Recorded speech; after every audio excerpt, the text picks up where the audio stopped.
soo dhowaada asxaabi waa walaalkiina barqado maanta inii wada qisa aad u xanuun badan ka hor intaana bilaabin naga weynaad muuqaalka like saarta janaalka haddaad ku cusubtaana subscribe-ta naga ilmaamin. Let's go. bilowga sheekadeenna waxay ku bilaabanaysaa gabadh yar oo lagu magacaabo Rihanna. Rihanna waxay ahayd gabar 14 jir ah waxayna shukaansan jirta wiil lagu magacaabo Jack kaasoo ah 18 jir. hooyadeed markii arrinkaani ogaatay way uga digtay gabadheedu waxayna tiri gabadheediyey gabar yar ayaa tahay xiriirna xilligan maadna gaarina ka fogow wiilkaasi. sidaasoo kale aabeed markuu arrinkaani ogaaday aad buu uga carooday gabadhiisa ayuuna aad u canaantay.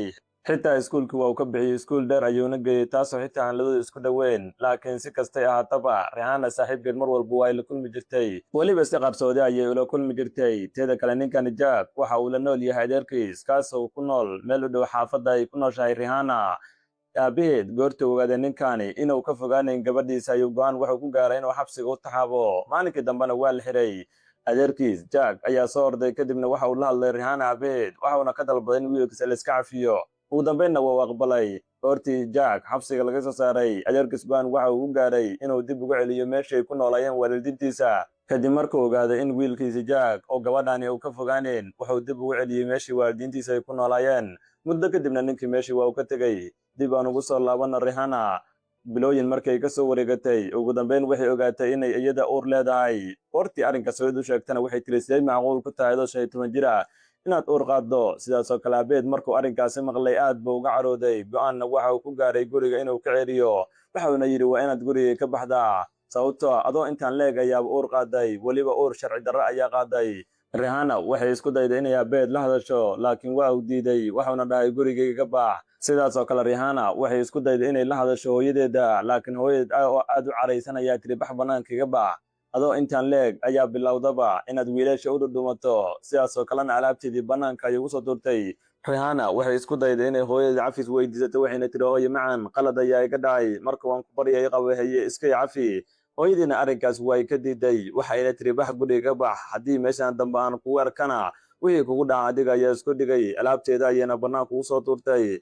Rihanna weji gabax ayay meeshii kala soo tagtay weliba iyadoo aad u murugaysan. dadkii deriska ayaana bilowday inay isugu yeerto waxayna ka dalbatay inay hooyadeed kala hadlaan. nasiib darrada arrinkaas kuma aysan guulaysan oo dadkii waxay bilaabeen inay hadalkeeda iska dhagatiraan. saacado kadib ay baryaysay meeshii ayay iska soo tagtay, dharkeedii iyo weliba waxeedii alaabteeda ayayna meeshii ka soo qaadatay. xilligaas Rihanna ilimada ayaa ka daadanaysay waxayna isweydiinaysay meesha ay ku wajahan tahay iyo weliba siday dadkan ugu jawaabeen. goortii meeshii ay sidaas uga soo dhaqaaqday qof ayaa gadaal uga yeeray. Rihanna goortii ay gadaal soo eegtay waxay ogaatay inay tahay maamo ay deris ahaa jireen. kadibna maamadii ayaa u timid waxayna tiri gabadhaydiyey aad baan uga xumahay waxa kugu dhacay. waxayna bilowday inay siiso xoogaan lacag ah. waxayna tiri intaan yarta magaalada kusii joog safarna kusii gal. aad bay Rihanna uga mahad celisay waxayna tiri eedda aad baan kaaga mahadnaqayaa. meeshii ayayna uga soo tagtay. Rihanna waqti badan ay socotay isweydiinaysana meel ay ku socotay ayay ugu dambeyn waxay soo xasuustay xaafaddii ninkii Jack adeerkiisa u joogay. xaafaddii ayayna timid kadibna guriga ayay uga garaacday. adeerka ayaana arkay wuxuuna yidhi gabadhaydii maxaa kugu dhacay. Rihanna aad bay u murugaysaneed. adeerka ayaana markale yidhi gabadhaydii ma ii sheegto waxa kugu dhacay. waxayna tiri waa sheeko dheer. kadibna waxa uu yidhi okay gudaha soo gal. gudaha ayuuna soo geliyey gabadhii weliba iyadoo degan iyo wuxuu ku yidhi gabadhaydii ii sheeg dhibkaadu muxuu yahay. Rihanna oo aad u cabsanaysa ayaa waxay tiri adeer waxaan ku weydiinayaa wiilka adeerka u ee Jack aaway. kadibna adeerka ayaa wuxuu yidhi gabadhaydii ma wax dhib ayaa jira ii sheeg hadday dhib jiraan. kadibna iyadoo aad u cabsanaysa iyo waxa ay tiri adeero wax kale ma jiraan, waxaan leeyahay uur weliba isaga ayaan u leeyahay. waalidiinteedina guriga ayay iga soo celiyey markay intaas ogaadeen. adeerkii markuu intaasi maqlay aad buu uga naxay. kadibna waxay tiri adeer qalad dhaca ayuu iga ahay marka waxaan ku weydiinayaa wiilkaadii aaway. markaasuu yidhi halka keliya adiga hadda aan kugu caawi karo waxay tahay inaan adreeskiisa ku siiyo weliba meesha ay waalidiintiisa ku nool yihiin halkaasna booqo. Rihannana aad bay ugu farxday. kadibna qolka ayuu galay xoogaa lacag ayuuna soo siiyey. waxa uuna yidhi adreskana waa kan lacagtana safar ka sii dhigo. meeshii ayuuna ku soo macsalaameeyey. iyadana waa ay soo baxday baabuur ayayna soo raacday. safar dheer oo Rihanna soo socotay maray saacadii tahay 4tii habeenimo ayay waxay soo gaartay magaaladii. kadibna waxay sugtay inta subax laga gaarayo. subaxii markii la gaarana Rihanna xaafadii ay soo gaartay. goortii ay gargaraacdana halkaasi maama ayay kula kulantay. waxayna tiri maama waan ku salaamay. maamadii iyadana salaantii ka qaadanayay waxa ay tiri aan ku weydiiye yaa noo ahayd. kadibna alaabtii madaxa u saarnay ayay dhulka dhigtay. waxayna tiri magacaygu waa Rihanna waxaana raadinayaa nin lagu magacaabo Jack. kadib markay intaas ugu jawaabto maamadii ayaa mar kale waxa ay tiri halkee adiga ka timid. waxayna u sheegtay meeshay ka timid iyo weliba xaafadana sida loogu soo tilmaamay. maamadii ayaana mar kale waxa ay tiri okay waan ku fahmay maxaa ka rabtaa wiilkaasi waxayna tiri xiriir ayaa naga dhexeeya asbuucyo kahor ayaana waxaan ogaaday inaan uur u qaaday maamadii goortay intaasi maqashay aad bay ula yaabtay weliba waa ay ka naxday waxay tiri oo haddama waxaa bilowday wiilkayga uur beena inaad dushaa ka saarto tirada isaga ayaa i yeelay weliba idigoo da'daana jira kadibna waxay tiri bax alaabtaada qaado meeshaanna ka taag rihana aad bay u naxday waxayna ogaatay markaanay rajaynaysa lahayn aysan ogeynna meel kale aado rihana goortii go'aansatay inay meeshii ka baxdo ayaa waxaa meeshii ka soo hadlay nin kadibna waxa uu yidhi maxaa meeshaani ka socdaa kadibna maamadii ayaa isla markii hadashay waxayna tiri ninkaygu bari dhegayso gabadhaan yarta ayadoo socota ayay ii timid kadibna hadda waxay leedahay wiilkaaga jaag ayaa uur ii yeelay goortii odaygii intaasi u maqla waxa uu yidhi gabadhaydii halkay ka timid sideena uur kugu yeelay wiilkayga rihanana waxay bilowday wax walba inay u sheegto ninkii waxayna tiri wiilkaaga ayaa wax walba sab u ahay maanta dartiis ayaana guriga uga soo tegay odayga ayaa markaas waxa uu yidhi wiilkayga hadda wuxuu aaday xerada militariga oo askirnimo ayuu ku biiray ee marka dib ugu soo laabo waxayna tiri adeer aniga hadda meel kaloon aadama leh waalidiintiidina guriga ay iga soo ceeriyeen meel kaloon ku noolaadana ma aqaano kadibna waxa uu yidhi sida ayaa gurigani ku soo heshay waxayna tiri wiilka adeerkiis ayaa iisoo tilmaamay adreskan ay soo siiyey sidaan ayaana halkani ku imid markaas ayuu yidhi okay dhima leh gabadhaydii gurigani joog laakiin maamadii ayaa ka hortaagtay waxay tiri lagama yaabo gabadhani guriga inay imaado sababta wiilka ayay ka been abuurtay laakiin odayga ayaa wuxuu yidhi hadal dambe haddaan kaa maqlo wixii kugu dhigay adiga ayaa isku dhigay isla markiina wuxuu yidhi gabadhaydii rihana guriga iska soo gal alaabtaadana iska soo xarayso inta wiilka imaanayana halkan ayaa sii joogaysaa ugu dambaynna waa ay ka aqbashay inkastoo maamada arrinkan ay ku faraxsanayn haddana waxa ay tiri waa ka shalay doontaa weliba iyadoo si hoos u dhahaysa rihanna iyadoo iska weynaysa ayay guriga gudaha u soo gashay goortii rihana qolkeedii la geeyey maamadii ayaa ka soo gabashay qolkii kadibna waxay tiri waxaad maanta iiga badbaaday ninkayga yaa joogay laakiin waxaan kuu ballanqaadayaa inaan gurigan si nabad aadna kusii joogi doonin sababtaa wiilkii ayaa ka been abuurtay kadibna meesha ayay ka tagtay rihana aad bay u naxday maamadani waxa ay dhahayso laakiin waxay bilowday inay hadalkeeda iska dhaga tirto waxayna sugaysay inta habeenkii la gaarayo si kastaba ha ahaatee habeenkii markii la gaaray john shaqadii ayuu ka soo laabtay wuxuuna isugu yeeray dhammaan qoyskoodil qolka fadhiga ayayna isugu yimaadeen sidaas oo kale rihana ayaa loo wacay waxaana halkaasi joogay jack walaalihiisa iyo weliba hooyadiisa kadibna waxau yidhi gabadhaydiyey bal mar kale aan ku weydiiye magacaada ma ii sheegi kartaa oo ma xasuusi kartaa rihanana isla markii waxay tiri magacaygu waa rihana kadibna odaygii oo ahay john waxa uu yidhi wow magac fiican ayaa leedahay gabadhaydii si aan hore kugu sheegay anigu waxaan ahay jack aabihiis hooyadiisna waa tan sidaas oo kale wiilkan iyo gabadhan meesha fadhiya lagu kala magacaabo shawla iyo weliba zaag waxay la dhasheen john marka xaafadani waa xaafadaadoo kale mar kale ayaana kugu soo dhaweynaya gabadhaydiyey xitaa waxaan ku ballan qaadayaa wiilkayga xitaa hadduusan uurkan lahayn inaan mar walba aan ku caawi doono sababta ani waxaan ahay qof dadka masaakiinta caawiya taasna waa dabeecadeyda aad baan ugu faraxsanahay rihanana markay intaasi maqasho aad bay uga mahad celisay laakiin maamadii oo soo heshaya waxay tiri sidee ku cadday kartaa wiilkayga inuu uurkani leeyahay john oo u jawaabaya wuxuu yidhi waxaas arrinkaas kalkaalisada ayaa kala saari doontaa si kastaba ahaatee hameenkii halkaas ayay ku sheekaysteen kadibna rihana qolkeeda ayay iska soo aaday waxayna bilowday inay iska ducaysato iyadoo rajaynaysa marwan inuu saaxiibkeed guriga uu kusoo laaban doono garabkeedana uu istaagi doono 6 bilood markii ay kasoo wareegatay maalin maalmaha ka mid a rihana waxay xaaqaysay bannaanka hore iyadoo xaaqitaankii wada ayaa nin meesha soo maray weliba ninkaasi waxa uu watay dharka booliiska goortii ninkii aragtay aad bay ugu faraaday dhinaciisa ayayna u soo roday waxayna ogaatay ninkii jack inuu yahay waxayna bilowday inay isku duubto jack oo yaabanaya islaantii dhinac isaga riixay kadibna waxa uu ku yidhi maxaad halkani ka samaynaysaa rihana se intaysan jawaabin ayaa maamadii qolkii ka soo baxday iyada ayaa hadashay waxayna tiri wiilkaygii wax walba aniga ayaa kuu sheegaya gudaha soo gal laakiin wuxuu yidhi hoy macaan meeshani kama tegayo maxay halkani ka samaynaysaa ii sheeg kadibna waxay ku tiri wiilkaygiiow 6 bilood soo dhaafay gabadhan inta halkan ayay joogtay waxayna sidaas oo kale tiri wiilkaada ayaa uur ii yeelay jack markuu intaasi maqla waa uu yaabay maamadiina hadalka ugu sidatay waxay tiri gabadhan been ayay kaa sheegaysaa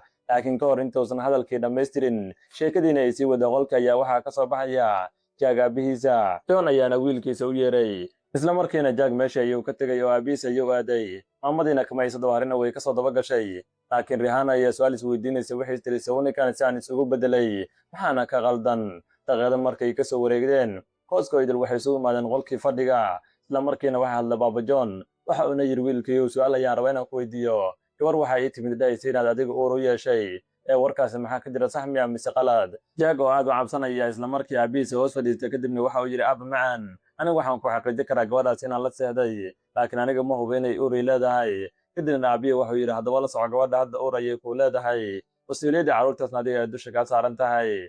jaagna isla markii u aqbalay isagoo weliba aad u cabsanaya. si kastaba ahaatee amiinkii sidaas ayaa lagu kala seexday. 2 asbuuc markay ka soo wareegatana ninkii jaag ahay wuxuu u laabtay meeshii shaqadiisa. aan dib ugu soo laabanno. Rihanna maalmihii waxay bilowday jikada inay gasho dadkan ay cuntada u kariso. maamada ayaana si aad ugu shaqaynaysay. maalin ayay jikada soo aaday si ay cunto u kariso. intii cuntada ay karinaysay ayaa meeshii waxa u soo gelaya mid ka mid a wiilashii la dhashay jaag, kaas oo lagu magacaabay Zack. waxauna yidhi cuntadeydii aw maxaa dhacay ilaa hadda cuntadii maadna karin miya? isla markiina waxay tiri waxaan u baahanahay 1 saac si aan cuntada u soo bobsiiyo. kadibna wuu isagoo xanaaqsan oo carrada laga dareemayo wuxuu yidhi maxaa kaa qaldan adiga? meeqa saac ayaan ku sugaynay? ma cuntadaas yarta ayaa ilaa intaas aad soo kari laadahay? isla markiina Rihanna waxay tiri walaalow dulqaad sameey. haddii aad rabtay cuntada inaan ku karina adiga gacmo waa leedahay kaala kasa jikada ayaan kaaga baxaya. Zack markuu intaasi maqal aad buu u carooday waxauna bilaabay gabadhii inuu si aad u garaaco. weliba wuxuu bilaabay digsi xitaa meeshii inuu aad ugu garaaco ilaa gabadhii meeshii ay ku miir daboolantay dhaawaca awoodiisa u geystay. isla markiina isbitaalka ayaa loola cararay. waxaan la bilaabay gabadhii in la badbaadiyo. ugu dambaynse waa ay badbaaday sidaasoo kale halkaas ayay ku dhashay. weliba 2 mataano ayay dhashay oo wiil iyo gabar ah.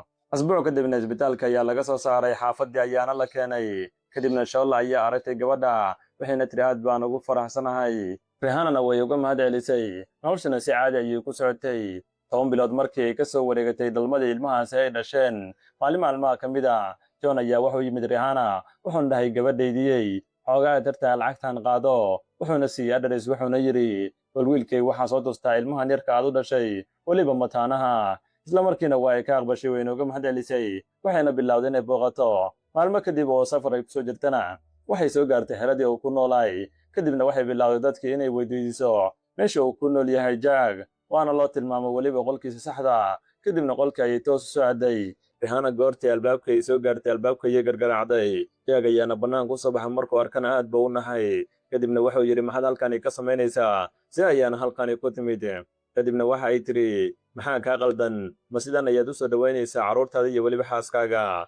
Jack oo jaraynaya ayaa isla markii jeebkii gacanta geliyey. xoogaa lacag yar ayuuna ka soo bixiyey. kadibna wuxuu dhahay bax lacagtan qaado xaafadiina ku laabo, aniga ayaa kusoo booqanaya markay bisha dhammaato. Rihanna markay intaasi maqasho aad bay uga dhaxda ninkan waxa uu leeyahay. laakiin intaysa hadalkii dhammaan ayaa gabar banaanka u soo baxday. kadibna waxa ay ku tiri xabiibiyey noo ahayd qoftaani. isla markiina waxa uu yidhi waa walaashay waxayna igu timid inay soo booqato. haddana lacag ayaan siiyey dib ayayna xaafadii ay ugu laabanaysaa. Rihanna ama kaagiya infariid ayaa ka soo haray. isla markiina Jack saaxiibadiis ayuu gacantii ka qabtay. kadibna gudaha ayuu u kaxeeyey. waxa uu Rihanna ku yidhi iska sii bax. Rihanna banaanka ayay iska fadhiisatay aad bayna isaga murugootay. waxayna bilowday carruurteeda ooyay inay halkaasi ku qodaysa maadaama baahi ay dareemayeen.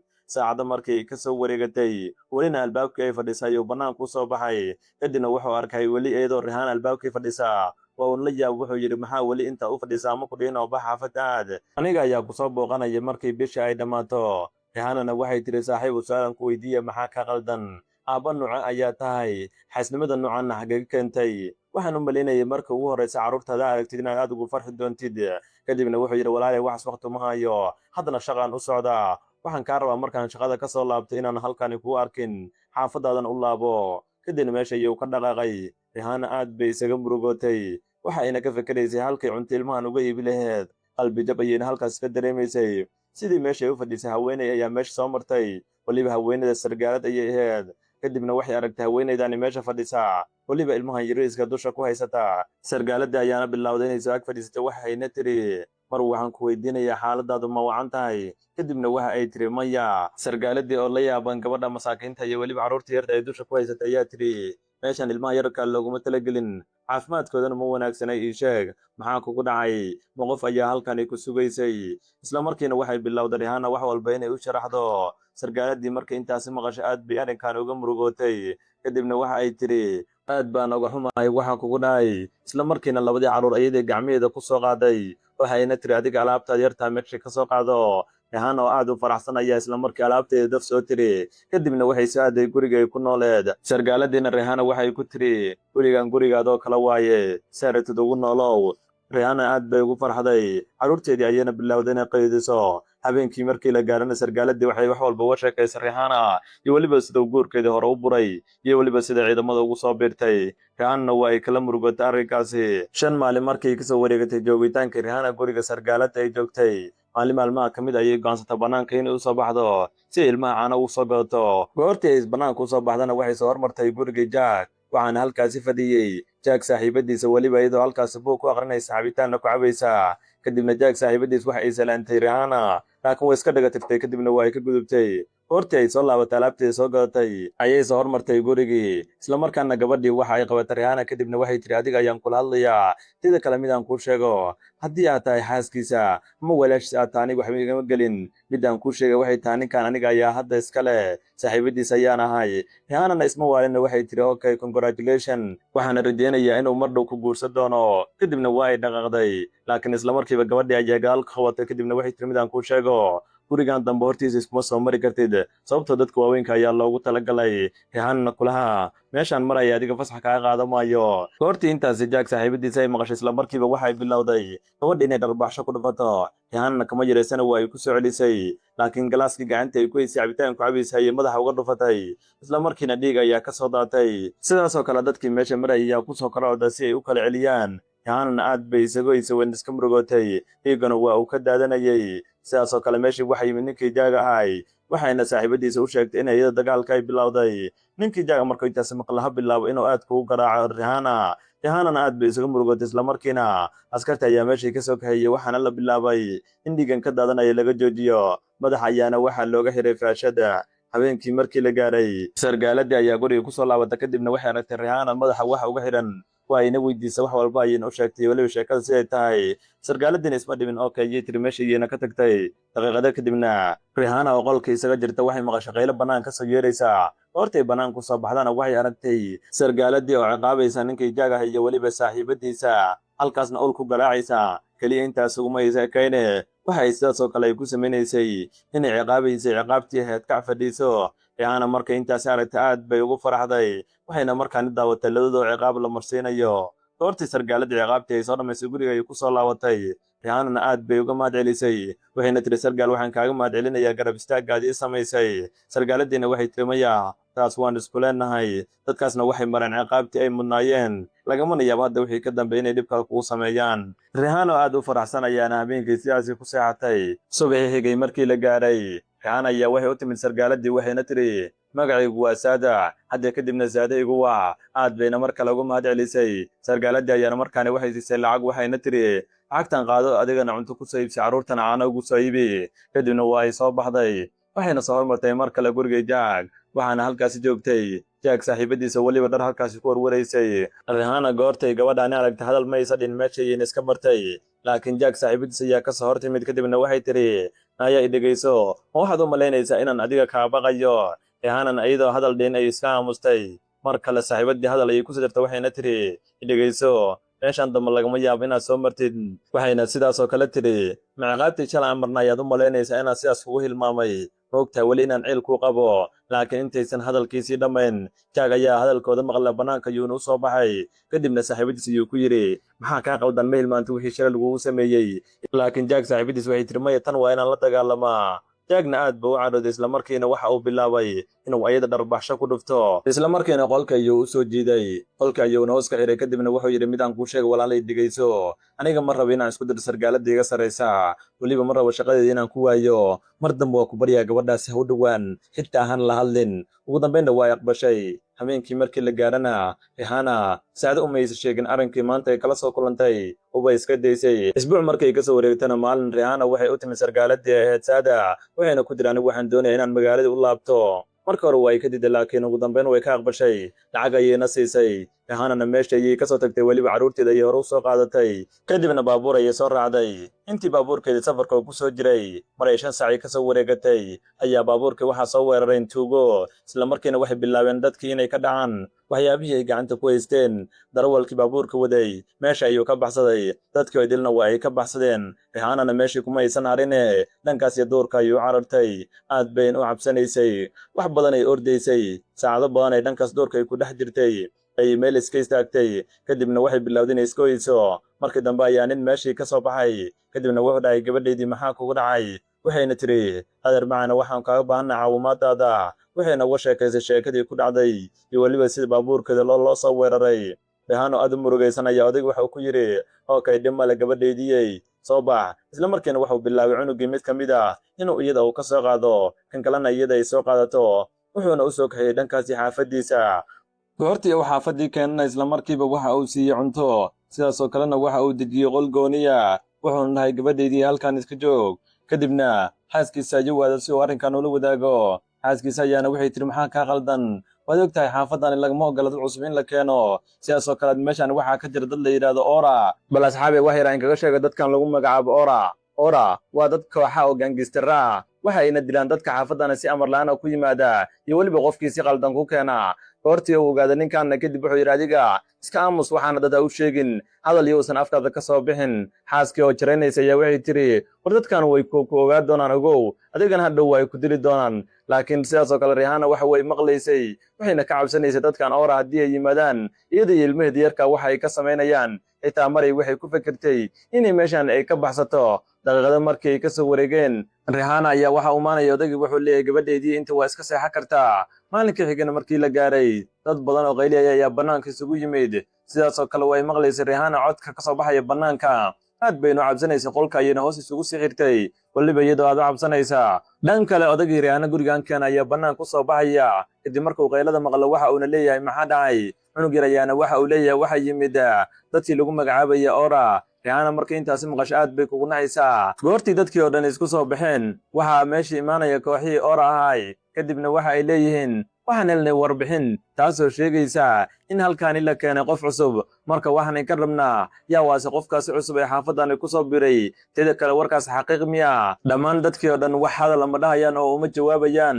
wayna aamusayaan ilaa laga soo gaaro maamadii uu qabay odayga kadibna waxay leedahay ninkayga ayaa wuxuu keenay haweenay 2 carruura wadata subaxani waana u digay laakiin hadalkayga ma uusan dhegaysan hogaamiyihii kooxda ora ayaa waxa uu yidhi waaw ninkani waxa uu jamiyey sharciga iyo weliba dhaqankii ka jira xaafadani iyo weliba dhulkan hadda aan ka talino marka sidaa darteed waxaan u baahannahay qofkaasi bannaanka in loo soo saaro iyada iyo carruurteeda bannaanka loo soo saaro maadaama dhulkeena ay ku soo xadgudbeen isla markiina odaygii ayaa ordaya kadibna rihaana iyo ilmaheeda ayuu leeyahay soo baxa arrinkiina waa uu fashilmaye sababtoo dhib intaan ka badan marna in aanaka gudaha la sii galne rihaana oo aad u cabsanaysa ilmaheedana u baqaysa ayaa bilowda inay meeshii ay ka soo baxdo goortii rihaana iyo weliba carruurteeda bannaanka loo soo saaray kooxdii ora ninkii hogaaminaya waxa uu leeyahay sida caada dhaqameedka meeshaani ka jira iyo weliba sharciga ayaa wuxuu yahay qof aanan aqoon haddii uu ku soo biro xaafadani in asagana halkaasi lagu dilo wuxuuna sidaasoo kale u sheegay in iyadu kusoo aada xili loo dabaaldegayo ciidda sidaa darteedna ayada lama halkaas lagu dili doono goortii rihaana intaasi ay maqasho aad bay u naxda waxayna bilowday inay bariso ninkii waxa ayna tiri walaalow dhibaatooyinkaas badan ayaan soo maray marka waan ku baryaa iska cafi anigii ilmahayga laakiin ninkii hogaaminaya kooxda ora ayaa wuxuu yidhi taas annaka wax nagama aysa gelin marka waa inaa ciqaabta martaa sababtoo xaafadana si sharci darro ayaa ku soo gashay isla markiina mid ka mid ayuu la hadlay wuxuuna yidhi gabadhan halii soo qaado weliba carruurteedana halii keeno isla markiina way aqbaleen iyadana tuugmadii ayay sii waday laakiin waxaa la yidhi tuugmada maanta waxba kuma tarayso mid ka mid a kooxdii ayaana carruurtii mid ka mid a ka soo qaaday iyadana kii kale ay iska soo qaadato weliba iyadoo aad u cabsanaysa oonaysana laakiin kooxdii markii ay sii tegayeen waxay sidaasoo kale halkaasi ay ku dileen ninkii gabadhani gurigan keenay weliba sharcigaasi jebiyey meeshii ayayna uga tillaabsanay isagoo meyd ah rihaana way arkaysa aad bayna u naxsaneed ilinta ayaana ka daadanaysay ugu dambayn kooxdii waxay soo galeen safar dheer ugu dambayn xeradooda ayay imaadeen kadibna wadaadka ayaa loo yeeray si uu gabadhani uga takhalluso wadaadkii markii gabadhani farta laga saarana aad buu ula yaabay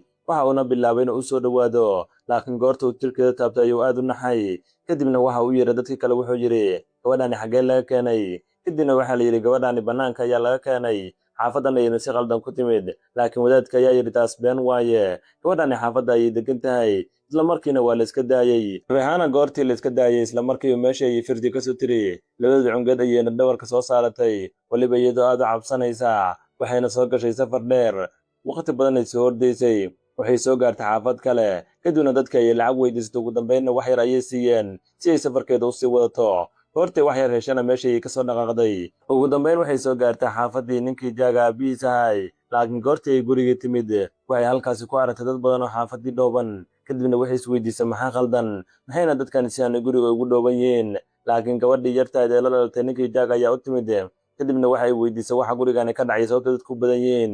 Kadibna gabadhii ayaa waxay tiri aabba ayaa dhintay. Rihanna markay hadalkaasi maqasho aad bay u naxday, waxa ayna tiri siday macquul ku tahay, ma hadda halkii aabbaan ayaa haysta ayaa iga dhintay, adduunkana ma sidan ayuu iga tegey.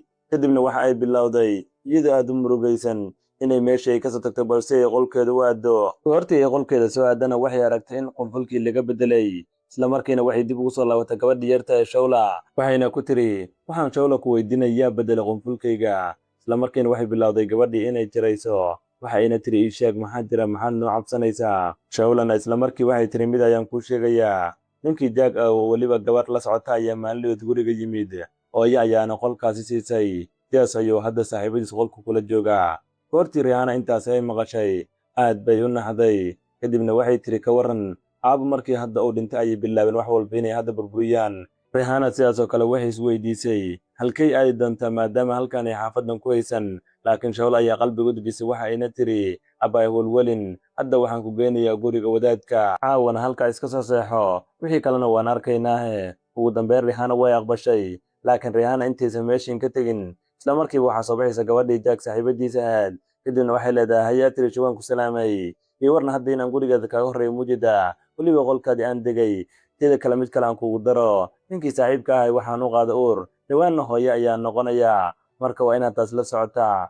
Isla markiina Rihanna markay intaas aragtay aad bay uga naxaysaa, laakiin gabadhii Shawla ayaa waxa ay leedahay lagama yaabo walaalkay inuu guursado.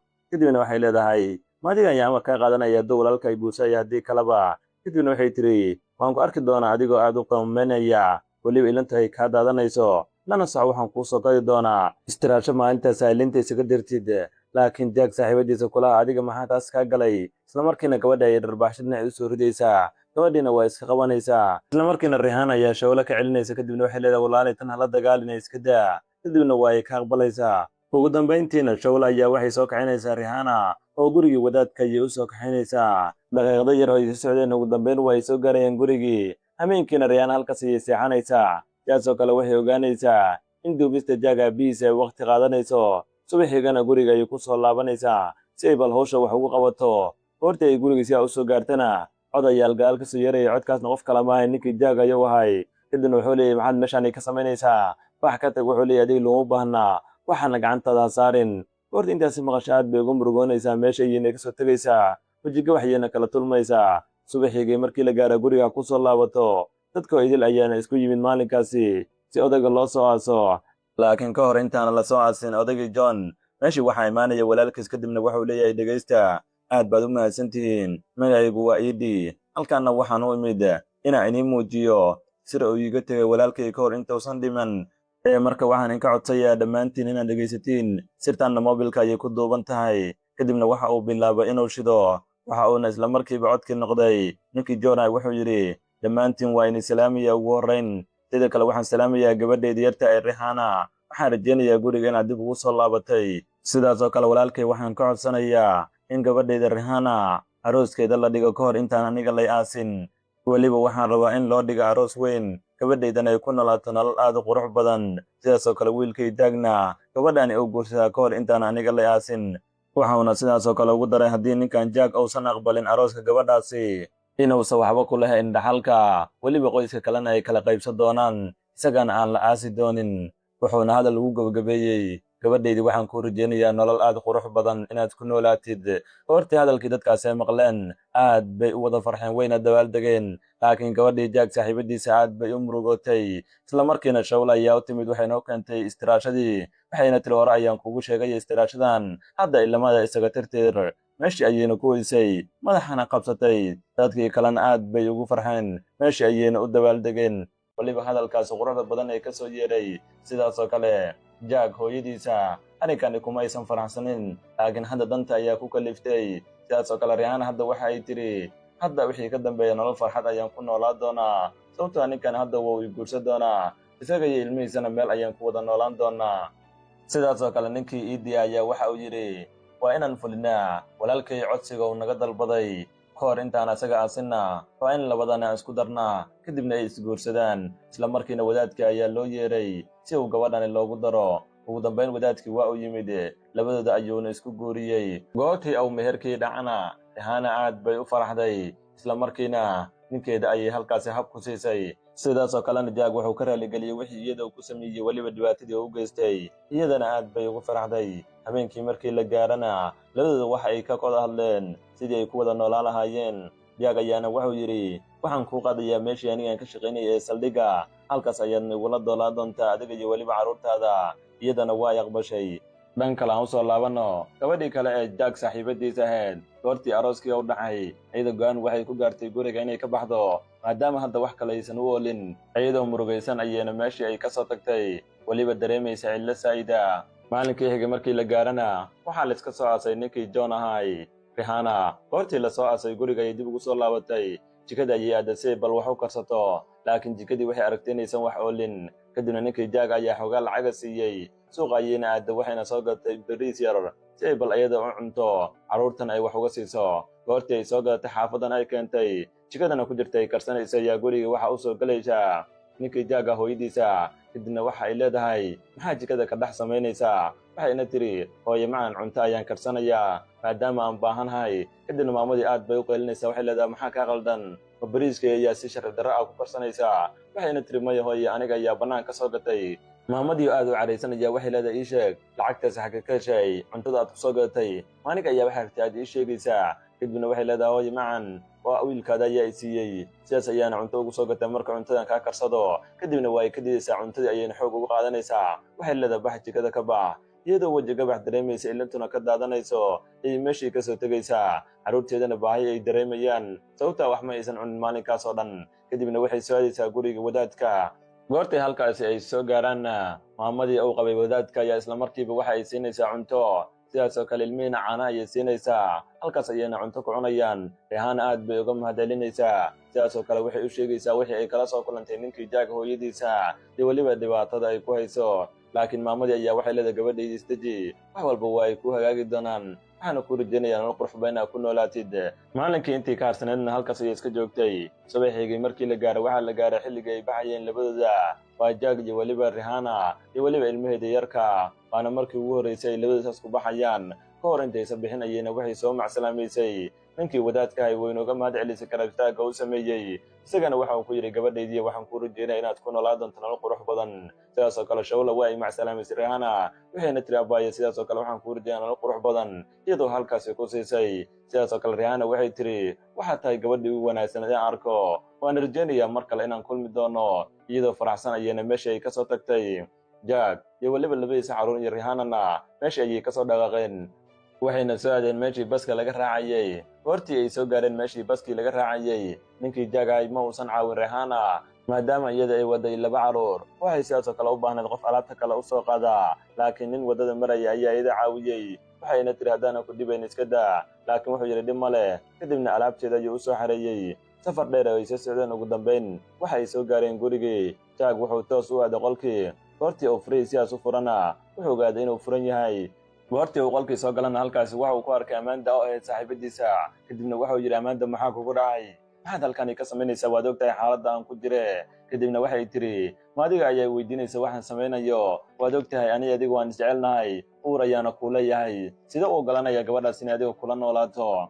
kadibna Jack waxa uu yidhi walaali waad ogtahay xaaladdan aan ku jiro weliba inaan ku qasbanahay marka waa inaad gurigani ka baxdaa gurigaadna ku laabataa beri aniga ayaana ku imaanaya wax walbana aniga ayaa kuu sharaxaya waxaana qaladkayga maahan laakiin Amanda arrinkaas waa ay diiday waxayna tiri lagama yaabo inaan halkani ka baxo haddii ay qof baxaysana waxaa baxaysa Rihanna Jack wuxuu isku dayay inuu la hadlo Amanda laakiin taas way u suurtageli weysay sidaas oo kale Rihanna oo meesha joogtay wax walbana maqlaysay waxa ay bilowday inay arrinkan aad uga murugoto Rihanna goortii u adkaysa weysa waxa meeshani ka socda iyo waliba ninkan xushmad darrada iyadoo u hayo una go'aansan inuu meeshani ka kaxeeyay ayay go'aan ku gaartay inay meeshii ka soo tagto waxayna soo aaday gurigii sargaalada ee Saada laakiin Jack ayaa la hadlay waxa uu yidhi halkee ayaa u socotaa iyadana way iska dhiga tirtay hadalkiisa toos ayayna u soo baxday goortii guriga ay Saada soo gaartay ayay albaabkii waxaa ka furay nin kadibna waxa uu yidhi waan ku salaamay sidee ku caawiyaa kadibna waxay tiri meeshan waxaan u imid inaan arko marwo saada ee gurigaani ma joogtaa. kadibna wuxuu yidhi aad baan ugu xumahay, ma aqaano wax lagu magacaabo saada. mar kale ayay waxay tiri waan xasuustaa halkan ayay deganada say macquul ku tahay ma ka guurtay. kadibna wuxuu yidhi sorry, asbuuc ka hor ayaan halkan soo degay, waxaan u malaynaya inay magaalada u wareegsatay. goortii hadalkaas ay Rihanna maqashay aad bay uga naxday. mar kale ayayna qalbijab kala dareentay. waxayna tiri qofkii aan ku tashanayay hadduu meeshaani ka tegey yaa aniga ii haray. laakiin ninkii intuus albaabka dhaqaaqinayo wuxuu yidhi marwo ma wax dhib ayaa jira. kadibna waxay tiri maya, wax dhib ma jiro, iyadoo weliba hadal daciifa dhahaysa. Rihanna goortii loo sheegay sargaaladii inay meeshaan ay ka guurtay aad bay u murugootay. kadibna go'aan waxay ku gaartay inay dib ugu soo laabato gurigii Jack, sababtoo maanta xal kale ay ku noolaatay aysan haysan. goortii ay gurigii ku soo laabatana waxay aragtay ninkii Jack oo bannaanka fadhiya, sidaasoo kale maantana gudaha ay gasho albaabka hoos ay ka soo xiratay. iyadoo ka fakaraysa wixii ay kula hadli lahayd ayuu cod jilcan waxa uu ku dhahay nasoo wad, guri kale ayaan aadaynaaye. kadibna iyadii waa ay soo raacday.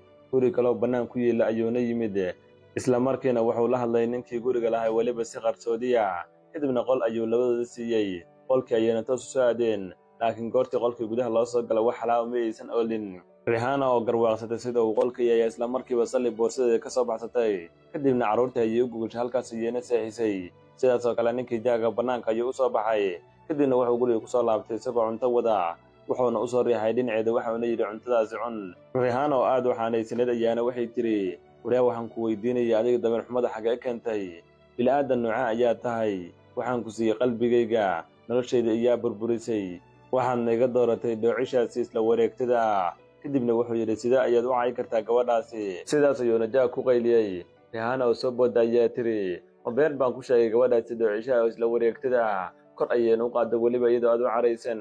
ninkii Jack ay adag kugu cadhooday, kadibna ha dharbaaxo, saxankii cuntada ha qabatee ninkiina wejiga ha uga dhufto. Jack wuu aamini waayey Rihanna waxa ay samaynayso, aad ayayna ugu qaylisay. isagana go'aan waxuu ku gaaray guriga inuu ka soo baxo. kadibna bannaanka ayuu iska soo aaday, weliba isagoo la yaaban sida ay samaysay. Rihanna goortii uu qolkii ka baxay aad bay u murugootay, waxayna ka shallaysay wixii ay samaysay. waxayna tiri ilaahu ii gargaar. kadibna meeshii ayay iska seexatay. waxayna habeenkaasi ay ku riyootay iyadoo ninkii John ay u imaanayo minaha Jack aabihiisa. kadibna wuxuu leeyahay gabadhaydii waan ogahay xaaladda ku dhex jirto, laakiin gabadhaydii dulqaado. teeda kale waxaan kaa raaligelinayaa wiilkayga dhibaatada weyn oo kuu haayo, la soco mar walba inaan garabkaada ahay. Rihanna markii intaasi maqasho aad bay u farxaysaa, laakiin hurdadayay kasoo toosaysaa waxayna ogaanaysaa inay riyoonayso. goortii ogaatay inay riyo tahana meeshii ay iska fadhiisatay. nasiib darrada ninkii Jack ayaa albaabka soo gargaraacay, kadibna si tartiib ayay uga furtay. waxayna weydiisay waxa uu rabo, waxauna u sheegay inaysan xaaladiisa qumanayn, waxauna ka codsaday inay gurigaas ay u raacdo. laakiin waa ay ka diiday, waxay tiri lagama yaabo gurigaas inaan ku laabto, ee saaxiibadaada isla wareegtada aad ayay ku tiri. kadibna waxuu yidhi waan ku baryaa, caaw waxaan ku riyooday aabbahay weliba isagoo reer aakhirada, marka waan ku baryaahe soo baxi raac, ma doonay keliga inaan halkaasi jooge. weliba waa uu baryey. iyadana waxay tiri lagama yaabo inaan halkaas imaado, sida kale xitaa aabbaha hadduu dhintay weli garabkay ayuu taagan yahay ayay tiri, lagamana yaabo meel inaan ku raaco. goortii sidaas tiri aad buu uga murugooday. kadibna ninkii Jack wuu u jarbajabsaday, waxauna yidhi waan ku baryaaye ma doonay inaan keliya gurigaasi jooga, soo baxi raac, ani adiga ayaana ku noolaanaynaa. ugu dambayn way aqbashay. cunugii mid ka mid a ayuuna u soo qaaday. waa markii ugu horraysay oo cunugu isagoo dhalo u soo qaadayo. Rihanna arrinkan aad bay ugu faraxday. kadibna guriga ayay habeenkii seexdeen. subaxeygay markii la gaaray, Rihanna bannaanka kugu soo baxday si ay kugu xaaqdo. waxayna isbarteen carruurtii deriska ay ahaayeen, weliba iyagoo ka caawiyey dhammaan waxyaabihii ay u baahneed. kadibna ninkii Jack ayaa xoogaa lacag siiyey, wuxuuna yidhi suuqa ilmaha wax uga soo iibi. kadibna suuq ayay soo aaday. iyadoo suuqii wax ka iibsanaysa iyo halkaas waxay ku arkaysaa maanta iyo weliba gabdho kale ay saaxiibo yihiin. iyadana waxay bilowday inaysan la hadlin oo dhinacay ka marto. goortii ay ka gudubtana ayaga ayaa ku soo jeestay. kadibna waxa ay dhahday maxaa waaye dhibkayni haaya, maxaadna iga rabtiin? kadibna waxay tidhi idhegayso, warjaaga xitaa aabbihiisa reeqara hadda u yahan lagama yaabo inaan ninkaasaan ka dhiya jabo, sababtoo anigu waxaan hadda u sidaa cunugiisa, lagamana yaabo inaan isaga ka fogaado. mar dhowna waan isguursan doonaa ayay tiri. Rihanna waxay bilowday inay hadalkooda iska dhaga tirto, alaabtii ay rabtana suuqa ay ka raadsato. laakiin isla markii Amanda iyo weliba asxaabteeda ayaa waxay bilaabayaan inay dharbaxshay ku soo ridaan, halkaasna ay ku garaacaan. nasiib wanaagsan meeshii waxaa imaanayaa carruurtii deriska ay ahaayeen. kadibna waxay leeyihiin maxaa kugu dhacay Rihanna? wax walba ayayna u sheegaysaa. kadibna carruurtii ha ku xanaaqaan hana ordaan ha soo qaataan 2 ul isla markiina waxa ay bilaabayaan inay soo ceebsadaan ammaanta iyo weliba asxaabtooda. kadibna waxay bilaabayaan inay halkaas ay ku garaacaan dadkii suuqa ayaa arkaya waxayna isku dayan inay ka celiyaan. nasiib darase waa ay ku guuldaraysteen.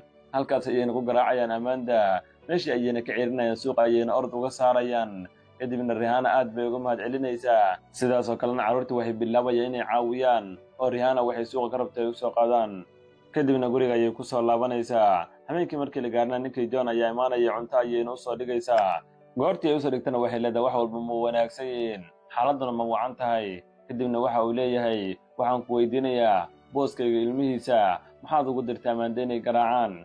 Rihannana waxa ay leedahay aniga uma aana dirin iyaga ayaa yimid meesha kadibna ammaanta garaaceen. kadibna ninkii Jaaga wuxuu leeyahay walaalay gabadhaasi ka leexo hana u dhowaan dhibaato dambana ha u soo jeedin carruurta dambana ha u dirin inay dilaan sababtoo aniga waan jeclahay. kadibna waxay leedahay waxaan ku weydiinayaa saaxiibow aniga wax walba ayaan ku siiyey xaafadeydii darta ayaa liiga soo buriyey maadaama noloshiida aa burburisay. haddana ma waxaad iga dooratay islaantaasi weliba anigoo 2 carruura kuu dhalay. sidaas ayay ku tiri iyadoo ilanta ka daadanaysa. kadibna waxau yidhi aad baan uga xumahay xaqiiqdu waxay tahay aniga waan ku jeclaay laakiin hadda qalbigayga meel kale ayuu aaday. sida kale hadda waxaan aniga kula joogo waa aabbahay dartiisa ee maahane mar hore ayaan kaa fogaalay ayuu yidhi. hadalkaas markii maqashana aad bay u naxday. kadibna waxa ay tiri oo hadda marka aniga maxaa iga rabtaa wax gabadhaasi guurso haddaad u baahan tahay. Jaagna wuxuu yidhi sidee gabadhaasi ku guursada aabba ayaan ka cabsanaya inuu hooyadii ugu yimaadee. kadibna iyadoona hadal dhiin ayay meeshii uga tagtay qolkeeda ayayna gashay.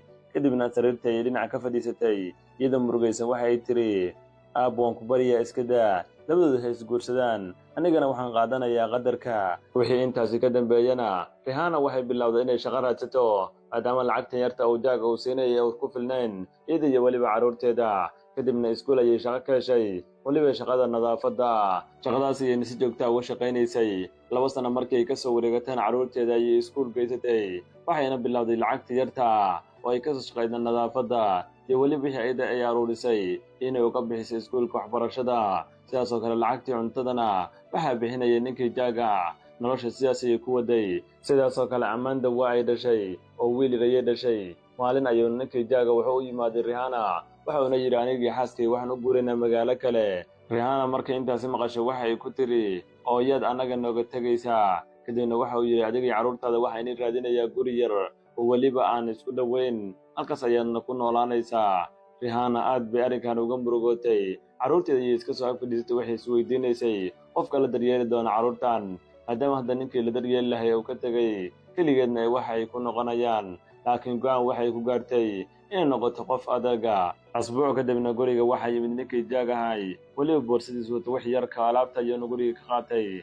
kadibna waxa uu u yimid Rihanna waxauna ku yidhi isdiyaari mid ka mid asxaabtii ayaa ku imaanaya guri ayuuna ku geynayaa. sida kale guriga dhawaan ayaa la soo degayaa waa inaad ka baxdaa. xoogaha lacag ayuuna farta ka saaray waxauna yidhi lacagtii hadda kadib waxaan kugu soo dhiibi doonaa wiilkasan saaxiibaana asaga ayaana kuu keenayaa. kadibna meeshii ayuu ka dhaqaaqay. goortii ninkii Jaagahayna u baxay Rihanna waxay bilowday alaabtii yarta inay meesha ay ka aruursato carruurteedana wixii u soo qaado. wax yar kadibna ninkii Jaag saaxiibkiisa ayaa imaaday meesha iyuuna ka soo qaaday gurigii loogu talagalay ayuuna geeyey. Rihannana isla markiiba shaqo kale ayay raadsatay si ay bal nolosheeda u maarayso. waxayna ugu dambayntii heshay meel dukaana nasiib darasta lacagta meeshaas ay ka helaysay kuma aysan filnayn. kadibna waxa ay bilowday shaqooyin kale inay raadiso oo ay isku wada shaqooyinkan. kadibna waxay sidaas oo kale heshay shaqo nadaafada oo laga shaqaynaya gelinka dambe. kadibna waxa ay bilowday inay lacagtaasi isku aruuriso kadibna ilmaheeda ay uga bixiso waxbarashada nafteedana ay ku qoyso weliba ilmaheeda. dhan kale ninkii Jaag saaxiibkiisahay inta badan waxa uu caawin jiray gabadhan ee Rihanna garabkeedana waa uu taagnaa jiray. maalin ayuuna waxa uu yidhi hadda wixii ka dambeeya biil ha ka walwalin aniga ayaa mar walba garabkaada ah bil walbana aniga ayaa lacag meel kuu saaraya. Rihanna markay intaasi maqashaad bay u faraxday wayna uga mahad celisay. kadibna waxa uu ku yidhi waan isku leenahay oo inaas caawinna waa ay wanaagsan tahay. si kastaba ahaatee galabgalbaha ka mid a Rihanna iyadoo daaqadda fadhisa iyo daaqadda waxay ka arkaysaa ninkii Jaagahay kaasoo ah Jaag saaxiibkiisa weliba la socota gabar yar oo aad u qurux badan ayay daaqadda ka arkaysaa. kadibna waxay la yaabaysaa waxa ay samayn rabaan. albaabka ayuuna soo garaacayaa. Rihanna isla markiiba way soo ordaysaa albaabka ayayna ka furaysaa. Waxay leedahay soo dhawaada. Isla markiina waxa uu leeyahay Rihanna waan ku salaamay ugu horreyn galab wanaagsan. Waxaan rajeynayaa inaad fiican tahay. Kadibna waxay leedahay waan fiicanahay dhib ma leh. Waxaan ku weydiinayay yee nooceed xabadani. Zaag ayaana bilaabaya inuu baro wuxuu leeyahay tan waa gacalisadeeda. Waxaana doonayaa dhawaa inaan guursado. Marka waxaan kugu mid waxa ay tahay maadaama adiga tahay qof agteeda ka qaaliya inaan arooskaasi aan kugu casuumo. Rihanna markii intaasi maqasho aad bay ugu faraxday wayna dhoolla cadaysay laakiin waxay tiri saaxiib meesha mimaa karo sababtoo dhar qurxoon ma haysto cidna wuxuu yidhaha ka walwalin wuxuuna u sheegay wax walba inuu iyada ka bixinayo weliba bur u soo dirayo. Rihanna aad bay uga mahad celisay. Ugu dambeyn waxaa la gaaray maalinka arooska u dhacayay. Rihanna iyo weliba ilmaheeda waxaa loo soo diray baabuur guriga ka soo qaada keena meeshii arooska ka dhacayay. Ugu dambeynna waa ay soo gaareen. Goortii ay soo gaareen meeshii arooska ka dhacayana Zaag ayaa meeshii ku soo dhaweeyay weliba iyadoo dhar qurux badan loo soo xiray. Kadibna waxaa la yidhi meeshaan ay ku raaxaysta waqtigiina ku qaata. Rihanna iyo weliba carruurteedana halkaas ayay fadhiyeen waqti qurux badan ay ku qaadanayeen. Rihanna intii ay halkaasi fadhisay ayay dhinaceeda jilecday kadibna waxay aragtay ninkii Zaag ah iyo weliba saaxiibadiisa oo halkaasi fadhiya arooskana lagu casuumay. Sidaas oo kale Zaag waxa uu jaleecay ilmaha yararka kadibna wuxuu arkay in ilmihiisu ay weynaadeen. Kadibna waxa uu go'aansaday inuu bal ilmaha dhinaceeda uu soo aado si uu ilmaha bal wax uga ogaado. Rihanna meesha ay iska fadhisay wayna iska fakaraysay. Rihanna intii ay meesha fadhisay waxa ay maqlaysaa cod gadaasheeda ka yeeraya. Rihanna goortii gadaal ay soo jaleecday waxay aragtay ninkii Zaag oo gabadhiisa yarta gacanta ka haysta. Kadibna way ku soo jeestay kabta ayayna u siibatay. Waxa ayna tiri gabadhan gacantaada ka qaad ka hor intaan kabtan gacanta kugu hayaan wejiga kaaga dhufan jirkaadana aana bedelin. Zaag isla markiiba isma uusan waalin gacmihi ayuuna ka qaaday. Waxa uu yidhi si camal gabadhan gabadheydii maahan miyaa. Kadibna waxay tiri mar dambe haddaad taabatid wixii kugu dhaca adiga ayaa isku dhigay. Kadibna wuxuu yidhi raalli noqo meeshii ayuuna ka tegay isagoona hadal dhihin. Kadibna labadooda ilmid ayay gacanta ka qabsatay meeshii ayayna fadhiisatay. Xilligii waxaa la gaaray dadku ay keeni lahaayeen hadiyadaha ay weliba sii lahaayeen aroosadii iyo arooska. Rihanna halkaasi waxa ay ku aragtay weji isla markiina xasuus ayay gashay. Waxayna xasuustay qofkaasi qof kale inaysan ahayn ay tahay maamadii ayada mar walba garabkeeda taagneed ee Saada. Iyadoo welina ka shakisan ayay bilowday bal dhinaceeda inay soo aaddo iyadoo labadeeda gacmood ilmihii ku haysataa. Goortii ay si u soo gaartay waxay ogaatay maamo Saada inay tahay. Isla markiina waa ay ku soo boodday hab ayay siisay. Maamo sidaas oo kale Saada aad bay ugu farxday wayna aamin weysay mar kale inay la kulantay. Labadoodana halkaas ayay hab isku siiyeen. Sidaas oo kale Saada waxay aragtay ilmihii yararka ahay. Kadibna waxay tiri ilmahaadii miyaa. Rihanna waxa ay tiri haa eedo. Kadibna Saada ayaa waxa ay ka xusatay bal banaanka inay ku sheekaystaan oo meeshan saxmadda ay ka baxaan. Kadibna waa ay ka aqbashay. Goortii ay banaanka soo gaareenna baabuur ayaa halkaas yeelay. Rihanna ayaana tiri eeda adiga ma iskala baabuurkan ha ayayna ku tiri. Kadibna gudaha ayay u galeen si ay bal halkaas ugu sheekaystaan. Kadibna Saada ayaa waxay tiri gabadhaydii bal iga waran xaaladaada maxaana kugu dhacay maxaan iska bedelay. Kadibna Rihanna waxay bilowday wax walba inay uga sheekayso iyo weliba xaaladii iyada ay soo martay. Goortii Saada intaas ay maqasho aad bay uga murugootay. Kadibna waxay tiri gabadhaydii waan kaa raaligelinayaa waxaas ku dhacay. Rihanna waxay tiri eeda dhib ma leh nolosha adduunka ayaaba sidaan iska sidaas oo kale waxay u sheegtay inay mar dhow doonayso inay dukaan furato laakiin lacagta iyada ay ku adag tahay. Kadibna Saada ayaa waxay tiri gabadhaydii awalwalin. Saada ayaana waxay tiri gabadhaydii wax walba way hagaagayaan. Boorsadeeda ayayna xoogaa lacag ka soo bixisay waxayna tiri lacagtan bal adiga iyo ilmahaada ku sii noolaada waa rajaynayaa wax inay wanaagsanaa doonaan. Kadibna Rihanna ayaa waxa ay tiri bal adiga iyo waran eedo maxaa ku hagaagay. Saada ayaana tiri gabadhaydii horta ugu horreyn aad baan u faraxsanahay in arrinkan kula wadaago kaasoo inaan aniga horta guursaday. Rihanna marka intaasi maqasho aad bay ugu farxday. Kadibna waxa ay tiri goortii aan halkaasi ka soo tegay ayaan waxaan soo degay magaalada. Kadibna halkan ayaan ku aroosay. Sheeko dheer kadib Rihanna iyo weliba Saada goortii Rihanna ay meeshay ka tagi rabtay ayay waxay bilowday eedada inay macsalaamayso. Eedadii ayaana waxay tiri gabadhaydii la soo mar walba aniga galabkaada ayaan taaganahay. Waxaan rajaynayaa marun inay arrimahaada ay ku wanaagsanaa doonaan. Mar kale lacag kale ayay ugu dartay oo ay ugu sheegtay hadiid inay tahay. Kadibna Rihanna aad bay uga mahad celisay weliba intii u jarbajostay tiri eeda aad baan kaaga mahad celinaya garab istaagga weyn aad ii samaysay lagamana yaabo inaan ku hilmaamo. Kadibna waxay tiri gabadhii taas waan isku leenahay inaan iscaawinana qasab waaye. Laakiin Rihanna goortii ay go'aansatay inay meesha ay ka soo baxdo ayay waxay aragteen ninkaasoo baabuurka doonay inuu gudaha u soo galo. Kadibna waxay tiri eeda ninkan yow noo ahay.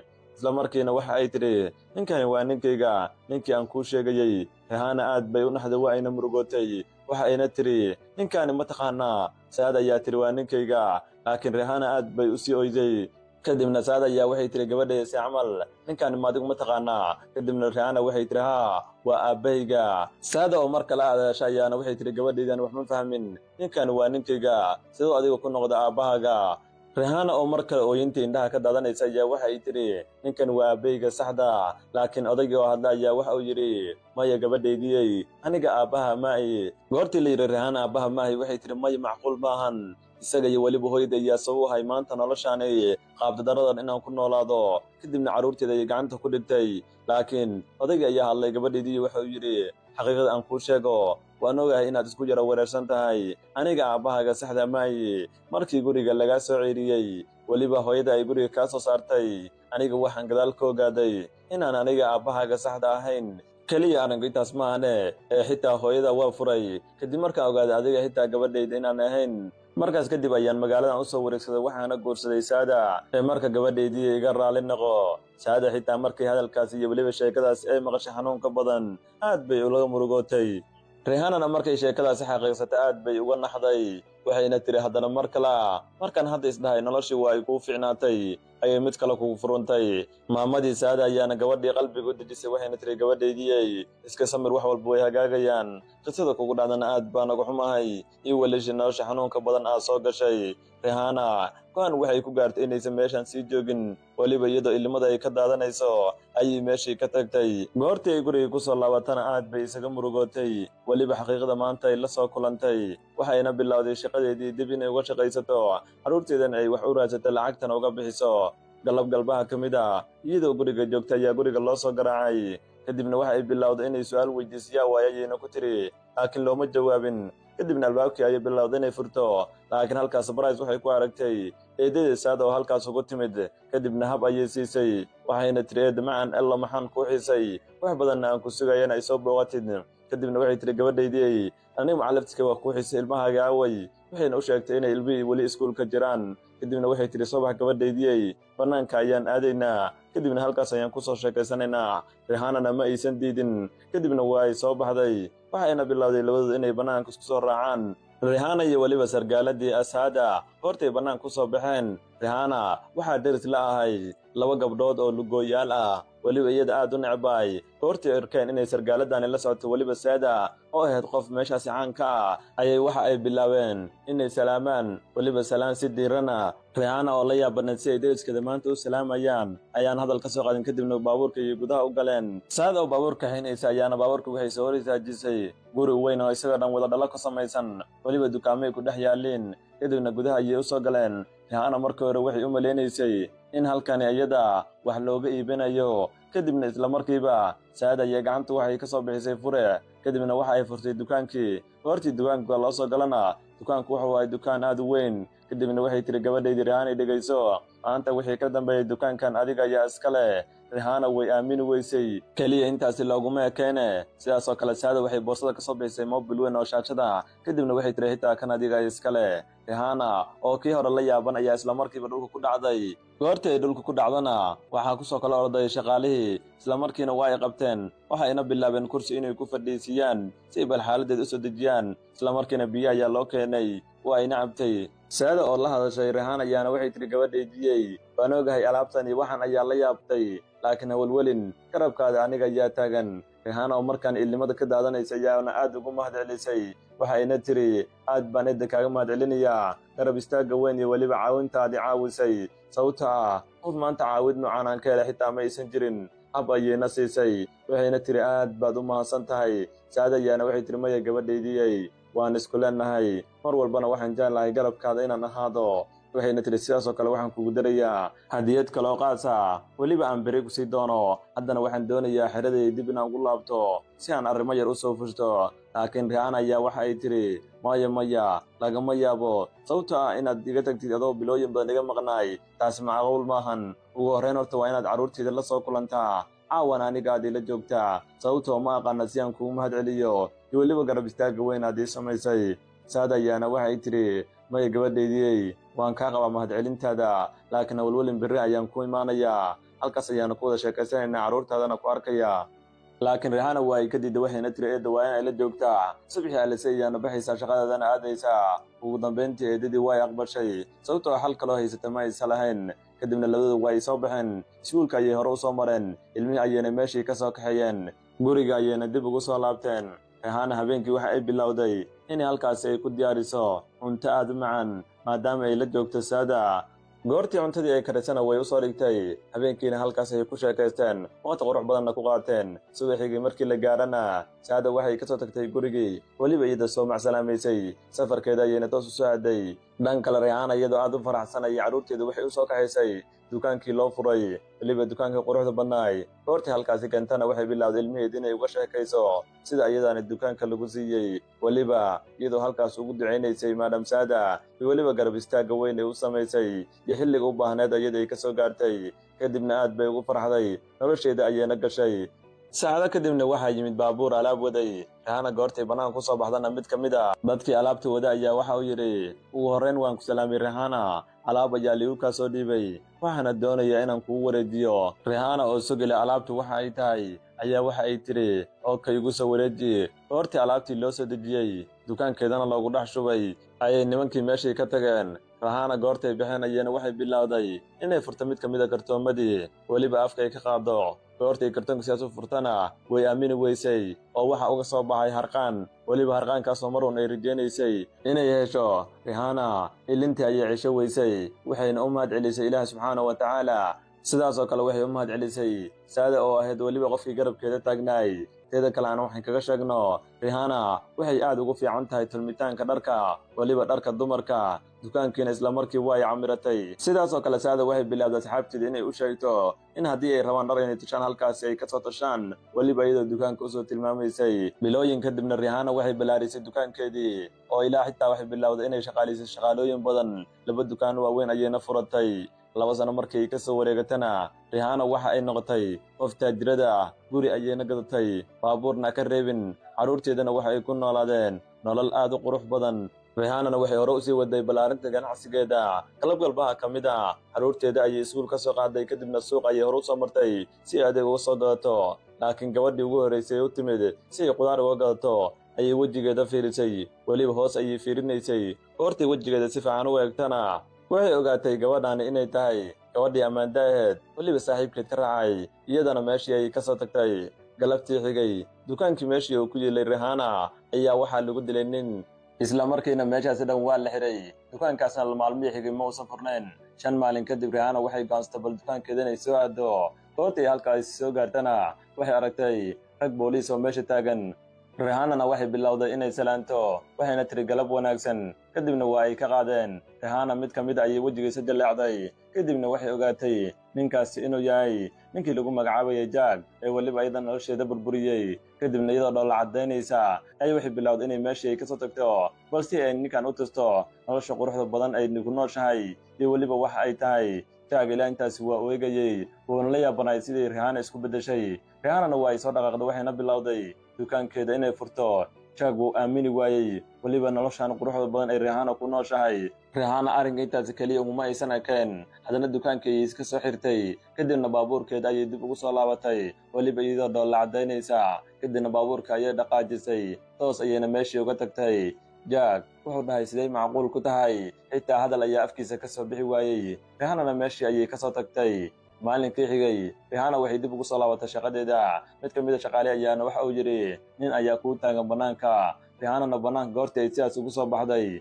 waxay aragtay ninkii Jack oo banaanka taagan kadibna waxa ay tiri sidaan ku caawiyaa waxa uu yiri carruurtay ayaan u baahanahay Rihanna aad u careysanayana waxay tiri intaana wax ku dhufan meeshan ka tag Jack ayaana mar kale yiri ilmeyga ayaan u baahanahay Rihanna ma aysan dhageysan gudaha shaqada ugu soo laabatay xilligii galabtii la gaarana waxay bilowday carruurteeda inay iskuulka ka soo qaado Rihanna markay galabtii iskuulka timid carruurteeda ayay weysay kadibna mid ka mid ah macallimiinta ayay weydiisay kadibna macallimiinta ayaa bilowday inay wax walba u sheegto waxa ayna tiri xaqiiqdan ku sheego nin askari ayaa noo yimid wuxuuna noogu hanjabay haddaan carruurtiisa aana siin inuu na dili doono marka sidaa darteed isaga ayaan siinay Rihanna aad bay uga naxday arrinkaasi isla markiina macallimiinta ayay ku qaylisay waxay tiri sidaas ku samayseen rihaana isla markiiba waxay wacday saado oo ahayd sargaalada arrinkii ayayna la wadaagtay kadibna waxay tiri berri ayaan imaanayaa waxa wacdaa ninkii jack saaxiibkiisahay isaga ayaana xalinaya rihaana isla markiiba waa ay wacday daqiiqado kadibna iskuulkii waxaa soo gaaray ninkii jack saaxiibkiisahay oo weliba ciidan ay la socdaan goortii uu yimidna iskuulka ayuu toos u aaday weliba maamulihii kadibna wuxuu weydiisay wax u dhaceen waana loo sharxay jaagna kadib wuxuu u yimid rihaana waxa uuna ku yidhi hadda gurigiisa ayaan toos u aadayaa halkaas ayaana baaritaan ku samaynaynaa iyadana waxa ay ka dalbatay inay raacdo ugu dambaynna waa uu ka aqbalay goortii ay soo gaareen gurigii ammaanda oo ahayd meeshii uu ku noolahay ninkii jaag ahay ayaa albaabka la soo garaacay isla markiiba ammaanda oo la yaaban ciidamada tiraha badan ayaa albaabkii si tartiib u furtay kadibna waxaa la yidhi aawa ninkaagii halka ayuu jiraa isla markiina ammaanda aad u cabsanaysa tiraynaysana waxa ay tiri anigu waxba kama ogi welina guriga ma uusan imaan waxaan u malaynayaa weli shaqada inuu ku maqan yahay rihaana iyo isaaq oo murugaysan ayaana meeshii ka soo tegey askartii ayaana baaritaan lagu sameeyey inay saldhigga joogaan waana laga soo waayey isaaqna wuxuu ku soo jeestay rihaana wuxuuna ku yidhi hadda gurigaad iska aad wixii warbixin aniga ayaa ku soo siinaynaa kadibna waxay tiri sida guriga ku aadaa ma kaliga ayaan aadi karaa maba seexo kare kadibna isaaq wuxuu yidhi hawlwelin aniga ayaa garabkaada taagan hadda waan ku baryayaa guriga iska aad halkaasna iska joog wixii warbixin anaa kula soo socodsiinaya ninkaasna baaritaan ku samaynaya ugu dambayntiina waa ay ka aqbashay iyadoo murugaysan ayayna meeshii ka soo tagtay laakiin markaan xaafadda ma aysan aadin waxay toos u aaday xaafaddii ay ku nooleed ammaanda ee jaag gurigiisa ahay albaabkii ayayna iska fadhiisatay weliba habeenkii oo dhan halkaas ayay fadhisay iyadoo rajaynaysa mar uun jaag inuu guriga ku soo laabo doono carruurteedana ay ka qaadanayso nasiib darose taasi ma aysan dhicin jaagna guriga marnaba kuma soo laaban habeenkaasi subaxigii markii la gaaray maray saacaddu ku beegan tahay 7:00 ayaa guriga hortiisa waxa soo istaagay 2 baabuur waxaana ka soo degay saada iyo weliba ciidamo militariya rihaana markay ay dhinaceeda iyo soo dahab ayayna siisay saada ayaana waxay tiri gabadheedii wax walba way wanaagsanaanayaan kadibna toos waxay u aaday qolkii ku jirta ammaanda waxayna tiri ii sheeg ninkaadii halka u jira isla markiina ammaanda waxay tiri moogi meeluu jiro xalana guriga ma uusan imaan suu shalay iga tega waaye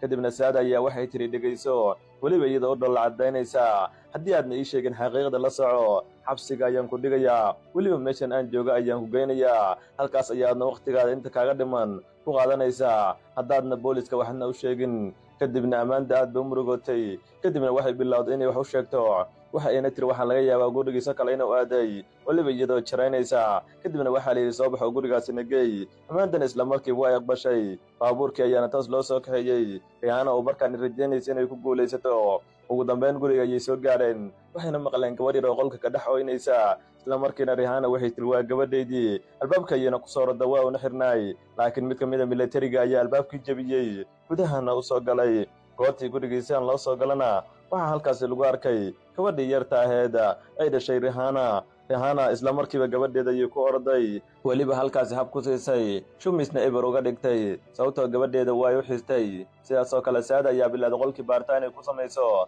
waxayna ogaatay albaab dambe inuu guriga leeyahay kadibna guriga idil ayaa baaritaan lagu sameeyey laakiin waa la waayey wiilkii yaray iyo weliba ninkii jaag ahay rihaana markay maqashay in cunugeeda aana leelin aad bay uga murugootay kadibna saada ayaa waxay soo kaxaysay rihaana iyo gabadheedii guriga ayayna keentay kadibna waxay tiri gabadheedii waa lagu helayaa wiilkaada hawlwelin marka gabadhaan yartaas sii hayso wax walbana way hagaagayaan baaritaanka annaga ayaa sii wadaynaa inkastoo markaas rihaana ilmada ku quubanaysay haddana saada kama aysan quusan inay waaniso ayna u sheegto xaqiiqada inay wajahdo ayna ahaato qof geesiyada kadibna waxay tiri hadda anigu aan sii baxayaa baaritaanka ayaana sii wadayaa adiga iyo gabadhaadana gurigan sii jooga wixii soo kordhana aniga ayaa inii soo sheegayaa iyadoo weliba halkaas hab ku siisay kadibna meeshii ka tagtay rihaana gabadheedii yarteed ayay bilowday inay la sheekaysato waxayna tiri alxamdulilah waa ku faraxsanahay maanta adiga haddaanba ku helay laakiin gabadhii yarta oo mar hadlaysa oo weliba ooyinta la socto waxay tiri walaalkay waxaa sii jiitay nin aan aqoonin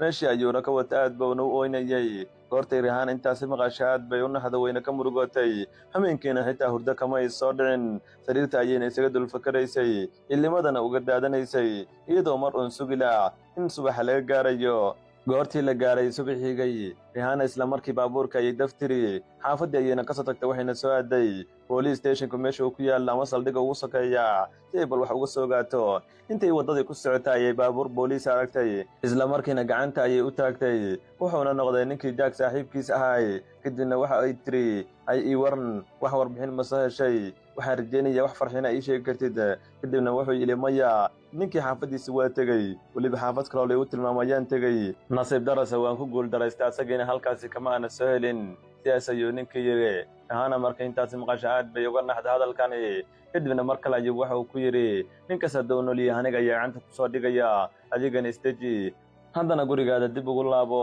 wixii warbixinoo soo kordhana aniga ayaa kula soo socodsiinaya rihaana isla markiina way aqbashay baabuurkeeda ayay dib ugu laabatay kadibna xaafaddeeda ayay toos u aaday inkastoo aad ay u naxsaneed intay waddada ku socota waxay aragtay Amanda oo suuqa qudaarka wareejinaysa kadibna toos ayay u soo aaday waxayna ku tiri waxaan ku weydiinayaa ninkaaga wax warbixina ma ka heshay waan ku baryayaa aniga waxaan ahay hooyo ilmahayga ayaana iga maqan ninkaada ayaana iga qaatay marka waan ku baryayaa ii sheeg meel aan ka helo laakiin Amanda waxa ay tiri aniga waan ku dareemi karaa anigana wax garaba kuma lihi in ilmahaada laga afduubto marka waan kaa raaligelinayaa ninkaygiina meel kuma ogi rihaana oo aad u murugaysan ayaana meeshii ka soo tagtay kadibna waxay dhahday haddii aa waharagtay wax ii soo sheeg baabuurkeeda ayayna ku soo laabatay kadibna xaafaddeeda ayay toos u soo aaday 3 maalin kadib rihaana xaafaddii ayay iska dhex fadhisay gabadheeda ayayna haysatay kadibna ninkii jack saaxiibkiisa ayaa guriga ku soo booqday goortuu gurigii sidaas oo u soo galana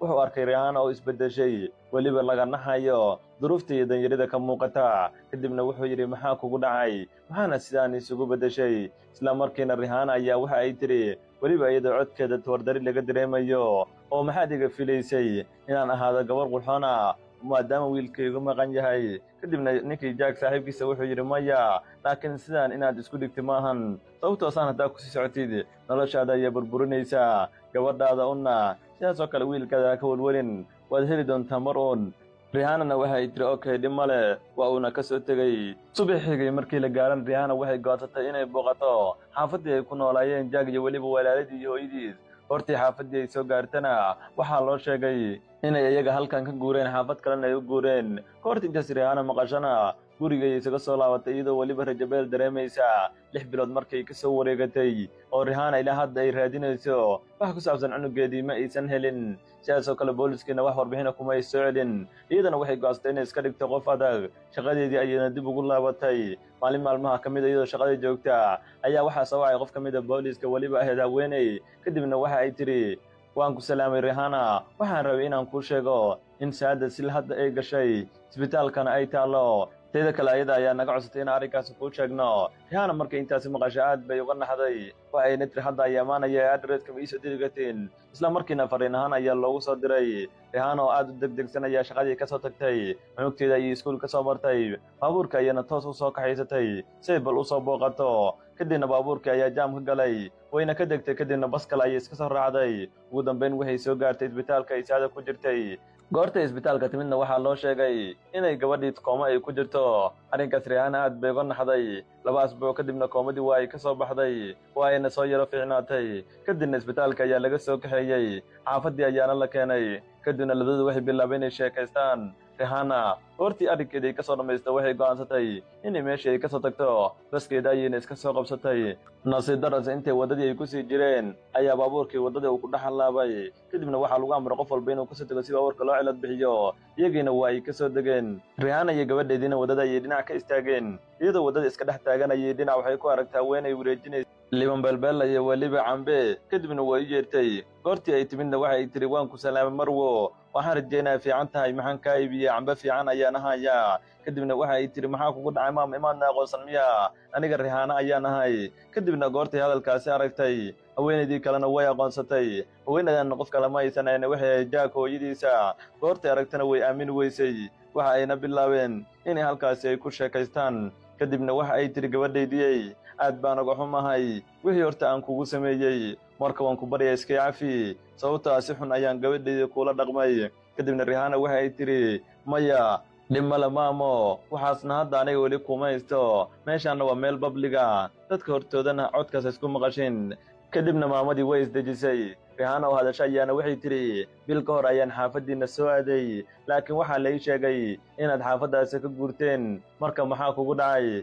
kadibna Jack hooyadiis way iskoysay, waxayna tidhi, wiilkaygii ayaa waxa uu iibiyey guriga, weliba isagoon waxba ii sheegin. sidaa darteed ayaana meeshii aan uga soo guurnay. kadibna Rihanna waxay tidhi, oo muxuu u iibiyey, sababtu maxay ahayd? kadibna waxay tidhi, gabar darteed ayuu guriga u iibiyey, weliba uu doonaya Malaysia inuu ugu raaco. goortii intaasi maqashana aad bay uga naxday, waxayna tidhi okay, igoorna ayadana Shawla xaggay ku dambaysay. isla markii maamadii oo aad u weynaysa ayaa waxay tidhi, nin kale ayay ayadana raacday. kadibna xaafaddii ayay ka wada guureen, meel ayay isla aadeenna ma sheegi karo. Rihanna markay intaasi maqasho aad bay uga naxday, waxayna tidhi aad baan uga xumahay waxa kugu dhacay maamo. kadibna maamadii ayaa tidhi, waxaas waa howlaha adduunya dhib ma leh. gabadhii yarta ayayna meesha ku aragtay, kadibna hab ayay siisay, weliba gacmeed ayay kor ugu qaaday, habad liin yarna waa ay siisay, iyadoo aad ugu faraxsaneed. waxayna tidhi, gabadhaydiyey kuma aana noqon ayay fiican iga raali noqo, noloshaadana door fiican kama aana ciyaarin, marka waan ku baryayaa iska cafi. weliba codkeeda iyadoo laga dareemaya murugada. sidaasoo kale waxa ay ku soo jeestay Rihanna, waxayna ku tiri, waxaan ku weydiinayaa aawa wiilkaadii kale hagoo aya u aaday? Rihanna markii hadalkaas la soo qaaday aad bay u murugootay, hadalna afkeeda waa uu ka soo bixi waayey. laakiin maamadii ayaa tidhi, ila hadal gabadhaydiyey, ii sheeg maxaa kugu dhacay? kadibna waxay tidhi, maama aan ku weydiiyo, ninkii Jaaga meel ma ku sheegtaa? kadibna waxay tidhi, sanad ka hor ayay ugu dambaysay, ilaa haddana meel kuma oga meel u aaday. waxa ayna tidhi, wiilkaygii asaga ayaa iga qaatay. goortii Rihanna Jack hooyadiis ay arrinka u sheegtay, weliba sida cunugeeda ugu qaatay, aad bay uga naxday wayna uga murugootay. sidaasoo kale maamadii waxay tidhi, gabadhaydii cunugaada waa heli doontaa. daqiiqado kadibna waxaa la cilad bixiyey baabuurkii Rihanna raaci lahayd. ka hor intaysan bixin ayayna maamadii waxa ay lacag yar boorsadeeda ka saartay, farta ka saartay. kadibna waxay tidhi, maama waa maasan tahay, weliba iyadoo nambarkii ka qaadatay. maamadiina way u mahad celisay. Rihannana meeshii ay ka soo tagtay oo safarkeeda ayay toos u soo aaday. ugu dambayn magaaladii ayay soo gaartay, kadibna dukaankeeda ayay aaday. shaqadeeda ayay si caadina u bilowday. sanad markii ka soo wareegatay, Rihanna welina cunugeedii ay wax warbixina ka helin ayaa gabadheedii ka xanuunsatay. isbitaalka ayayna oo carartay. maalmo kadibna way iska soo yaro fiicnaatay. Rihanna arrinkaasi waxay ku jirtay sannado badan. sanad walba markii xilligaani la gaarana, weliba xilligii laga qaatay cunugeeda, gabadheeda way xanuunsan jirtay, iyadoo isweydii jirta waxa ka qaldan gabadheeda, weliba sanad walba ay u xanuunsato. si kastaba ahaatee, maalin ayay waxay go'aansatay bal hooyadii inay raadiso si ay iyada u soo booqato. kadibna way soo aaday xaafaddii ay ku nooleed. halkaas ayayna kula kulantay, kadibna waa ay raali gelisay. laakiin Rihanna hooyadeed ayaa tiri, oo aniga ayaa layga rabaa inaan gabadheedii ku raali geliyo. labadoodana halkaas ayay hab isku siiyeen. kadibna Rihanna waxay tiri, hooye macaan, waxaan rabaa inaan ku weydiiyo aabbahay iyaan raadinaa, meel igu sheeg. kadibna adreeskiisa iyo weliba magaciisa ayay siisay. ka hor intaysa bixin ayayna walaalaheed halkaas ku macsalaamaysay, xoogaa lacagna siisay. kadibna xaafaddii ka soo tagtay. asbuuc kadib waxay go'aansatay inay soo aaddo meeshii aabbaheed loogu tilmaamay. goortii ay soo gaartana waxay bilowday inay raadiso. Rihannana waxay bilowday goortii ay halkaani timid inay dadkii ay weydiisay xaafaddan iyo weliba adreskan meesha uu ku yaallo. laakiin waxay ogaatay xaafaddan inay tahay xaafaddii Ora, taasoo la doonayay in ayada lagu dilo. kadibna waxay go'aansatay bal ninkii ayada badbaadiyey gurigiisa inay soo aaddo. goortii ay gurigii dhinaciisa soo aadana, waxay halkaasi ku aragtay haweenay fadhisa. dhinaceeda ayayna soo fadhiisatay, waxayna tiri, maama waan ku salaamay. maamadii oo salaantii ka qaaday ayaa waxay tiri, gabadhayda maxaan kaa caawiyaa? kadibna waxay tiri, waxaan ku weydiinayaa, nin oday waxaa jiray maalin i badbaadiyey aniga iyo labadeeda carruur. marka ninkaasi waxaan u haystaa in la dilay, iga warran ma la dilay? kadibna waxa ay tiri, maya lama dilin ninkaasi. maalinkii waxay u malaynayeen inay uga tageen meyd ahaan, laakiin dhaawac ayuu u ahay. kadibna waa uu badbaaday, gadaal ayaa isbitaalka laga geeyey, sidaas ayuuna ku badbaaday. kadibna Rihanna waxay tiri, waa arrin wanaagsan, hadda ma la kulmi kara ayay tiri. kadibna waxaa la yidhi, haa waa la kulmi kartaa, laakiin hadda waxa uu jiraa dhankaasi shaqada. kadibna waa uu soo laabanayaa. Rihannana waxay tiri, okay dhib male, waan sugayaa si aan ninkaas ugu mahad celiyo. weli meeshii iyadoo fadhisa, haweenaydiina la sheekaysanaysa, ayaa waxaa soo muuqatay Shawla oo madaxa ku wadatay qoryo. Rihanna markii aragtay way aamini weysay, kadibna dhinaceeda ayay soo aaday. sidaas oo kale Shawla way aamini weysay, aad bayna u cabsatay. waxayna tiri, aan ku weydiiyo, iyadoo weli qoryihii madaxa ku waday dhulka dhigtay, sideed ugu garatay inaan halkaani joogo? sideena u soo xasuusatay? Rihanna oo yaabanaya waxay tiri, maya aniga meeshaan waxaan u imid qof inaan la kulmo, marka ii waran sidee tahay? waxayna u sheegtay xaaladda ay ku jirto. wakhti dheer oo ay sheekaysteen meeshii ayay ku soo kala tageen waxaan la gaadha xilligii uu soo laabanayay odaygii badbaadiyey Rihanna goortii uu yimid wuu arkay gabadhii aad buu ugu farxay waa uuna salaamay labadoodana waxay bilaabeen inay sheekaystaan kadibna waxay tiri adeer waxaan ku weydiinayaa waxaan raadinayaa aabbahay weliba hooyada iyo halkaan iigu soo tilmaantay sannado ka hor ayayna kala tageen waxayna ii sheegtay inuu isaga ka shaqayn jira meelaha fariimaha la isugu diro kadibna odaygii ayaa waxuu gabadhii weydiiyey ninkaas magaciisa ma ii sheegi kartaa Rihanna oona ka labalabeen ayaa tiri magaciisu waa Ivan kadibna odaygii meeshii ayuu ka istaagay kursiga uu ku fadhiyey wuxuuna yidhi hooyadaa magaceed isla markiina waxa ay ku jawaabtay hooyadee waxaa lagu magacaabaa Salwa odaygii wuu aamini waayey kadibna waxa uu yidhi sug Salwo maa tiri iigu celi kadibna madaxa ayay u ruxday waxa ayna tiri haa hooyadii Salwo ayaa lagu magacaabaa odayga arrinka aamin la ayaa gabadhii ku soo booday kadibna wuxuu yidhi gabadhaydii iga raali noqo ninkaasaan raadinaysa nin kale ma ahan waa aniga gabadhaydii iga raali noqo dhibaatada weyn aan kuu geystay weliba sida aan kuu sii waayay daryeelka iyo weliba wixii aad iga baahneed Rihannana way aamini weyse inay aabbeed hadda si toos ay ula kulantay kadibna labadoodu waxay bilaabeen inay halkaasi ku sheekaystaan 2 maalin kadibna Rihanna waxa ay ka tagtay meeshii weliba iyadoo aabbeed soo macsalaamaysay weliba u ballan qaaday mar kale inay intaan ku soo booqan doonto hadduu ilaahay yidhaahdo magaaladii ayayna ku soo laabatay kadibna waxay toos u aaday saldhigga weliba ninkii Jack saaxiibkiis ayay u tagtay kadibna waxay weydiisay inuu wax warbixin helay isla markiina ninkii Jack saaxiibkiis ayaa waxa uu yidhi warbixin waxaan ku helay ninkii inuu aaday Kotano weliba meeshaan ay aad uga fog tahay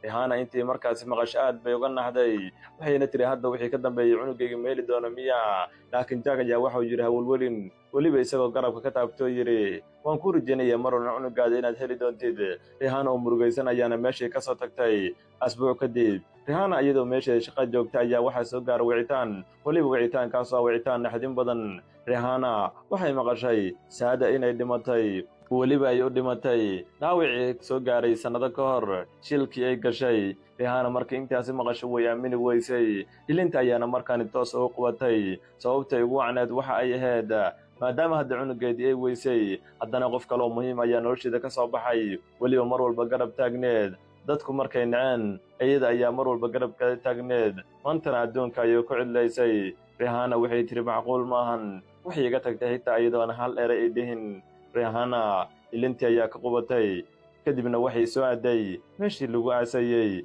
waxay ka soo qayb gashay tacsiyadeeda halkaasna askar badan ayaa joogtay sidaas oo kale waxaa joogay ninkeeda goortii ay dhammaatay doogistiina Rihanna waxay dib ugu soo laabatay shaqadeeda laakiin 2 asbuuc kadib waxaa soo wacay qareenkii Saada kadibna wuxuu yidhi waxaa laga baahan yahay magaalada inaad ku soo laabatid weliba arrin ayaa lagu hayaa kadibna waa ay timid isla markiina waxaa loo sheegay in Saada inta aysan dhiman ay lahayd 2 guri oo waaweyn midna magaalada uu ku yaalla mid kalena magaalada banaankeeda uu yahay marka adiga waxa ay kugu qortaa la yidhi Rihanna guriga magaalada ku yaalla kan kalena walaalkeed ayay ku qortay Rihanna way aamini weysay siday Saada mar walba u garab taagneed ilinta ayaana ka daadatay waxaan loo sii raacsiiyey 5 milyan oo neero lacag ah in ayada laftirkeeda lagu qoray Rihanna aad bay u farxday bilooyin kadib mar kale waxaa xanuustay gabadheedii xanuunkii sidii sannadaha ayuuna ugu socday mar walbana Rihanna waa ay la tacaalaysay gabadheeda xaalad walbo ay ku jirto sanad walbana sidaas ayay xaaladdu ahayd sanadku wuu isguray 12 sano markii ka soo wareegatay gabadhii Rihanna ay dhashay waa ay weynaatay iskuul ayay u dirtay waa ayna dhammaysay kadibna jaamacaddii ayay u dirtay Rihanna gabadheedii markii jaamacaddii laga soo aqbalay bannaanka ayay degtay hooyadna lama aysan deganeen kadibna waxbarashada ayay bilowday si kastaba ahaatee Rihanna ogeed gabadheeda in sanad walba hal mar ay xanuunsata ayaa gabadheeda waxay ka codsatay bal inta bishaan ay ka dhammaanayso guriga inay timaado laakiin gabadhii ayaa hooyadu waxay u sheegtay inaysan haytaa macquul ahayn sababtoo imtixaan ayay u socday hooyadiina waa ay ka aqbashay maalinkii xigana Rihanna ayaa waxa wiil yar uu ka soo wacay dhankaas iskuulka wuxuuna u sheegay in gabadheedii meeshaan ay ku socday goortay Rihanna intaasi maqasho way soo carartay kadibna iskuulka ayay timid gabadheeda ayayna aragtay weliba saaran qaybta degdega kadibna dhinaceeda ayay fadhiisatay maalin kadibna gabadhii waa ay soo fiicnaatay xaafadda ayayna u soo kaxaysay iskuulkana fasax ayay uga qaaday isla maalinkii xigana waxay u kaxaysay shopping si ay waxyaabahay rabtay u soo gadato goortii alaabteedii ay soo dhammaysatana ayay waxay tiri hooyo macaan wiilkan ku soo wacay waa wiil fiican wuxuuna had iyo jeer ka cabtaa aabbihiis iyo weliba eedadiisa waa ayna dhimaan marka hooyo macaan maan wax yar u sii qaadno kadibna hooyadii waa ay ka aqbasho ma aysan diidin waxayna tiri okay gabadhaydii waa diyaar alaabo yar ayayna hore ugu soo qaaday kadibna gabadhii waxay dib ugu soo laabatay dhankaas iskuulka. dhanka kale Rihanna weli waxa ay ka fakaraysay wiilkeeda iyo weliba meesha uu ka aaday, laakiin maalinkaas iyadoo shaqada joogta ayay waxay aragtay nin timajara hortiisa waxaa taagnaa nin kale oo xoog leh weliba mooto wata ayaa mootadii wuxuu soo hordhigtay dukaankii timajaraha. kadibna odayga ayaa waxa uu yidhi waxaan iga wareeji, laakiin ninkii xoogga badnaa ayaa diiday, wuxuuna yidhi lagama yaabo inaan kaa wareejiyo. odayga ayaana gudaha isaga soo galay dukaankiisa si uu dadka timajaraha ugu jaro, laakiin waxaa ka soo dabagalay ninkii xoogga badnaay. isla markiina qof ayaa booliiska wacay, booliiska ayaana meesha yimid. kadibna ninka ayaa lala hadla waa uuna diiday, kadibna bastoolada ayaa dhinaciisa lagu riday, xabaddii ayaana ku dhacday. isla markiina dadka ayaa ku soo aruuray. sidaasoo kale dadkaas waxaa ka mid ahayd Rihanna. goortii ninkii aragtay wejigiisa waxa ay aqoonsatay ninkan inuu yahay ninkii Jack walaalkiis ahay, aad bayna uga naxday. isagiina isbitaalka ayaa loola cararay. kadibna waxa ay bilowday inay wacdo maamadii dhashay wiilkani, arrinkaasna ay ogeysiiso iyadoo weliba ilanta ay ka daadanayso. dukaankiina isla markiiba waa ay xirtay.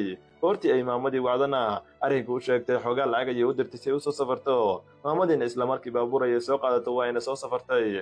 goortii ogaatay wiilkeeda inuu dhaawac soo gaaray ee dhanka isbitaalka u soo orday, Rihanna ayaana soo kaxaysay. laakiin goortii ay meesha soo gaartay waxay ogaatay wiilkeedii inuu dhintay. aad bayna arrinkan uga naxday, meeshii ayayna ku bilowday inay ku baroorato. aad bayna isaga qaylisay, waxayna tiri halkee ka helayaa lacag hadda wiilkaygaan ku duuga maadaama uu dhintay.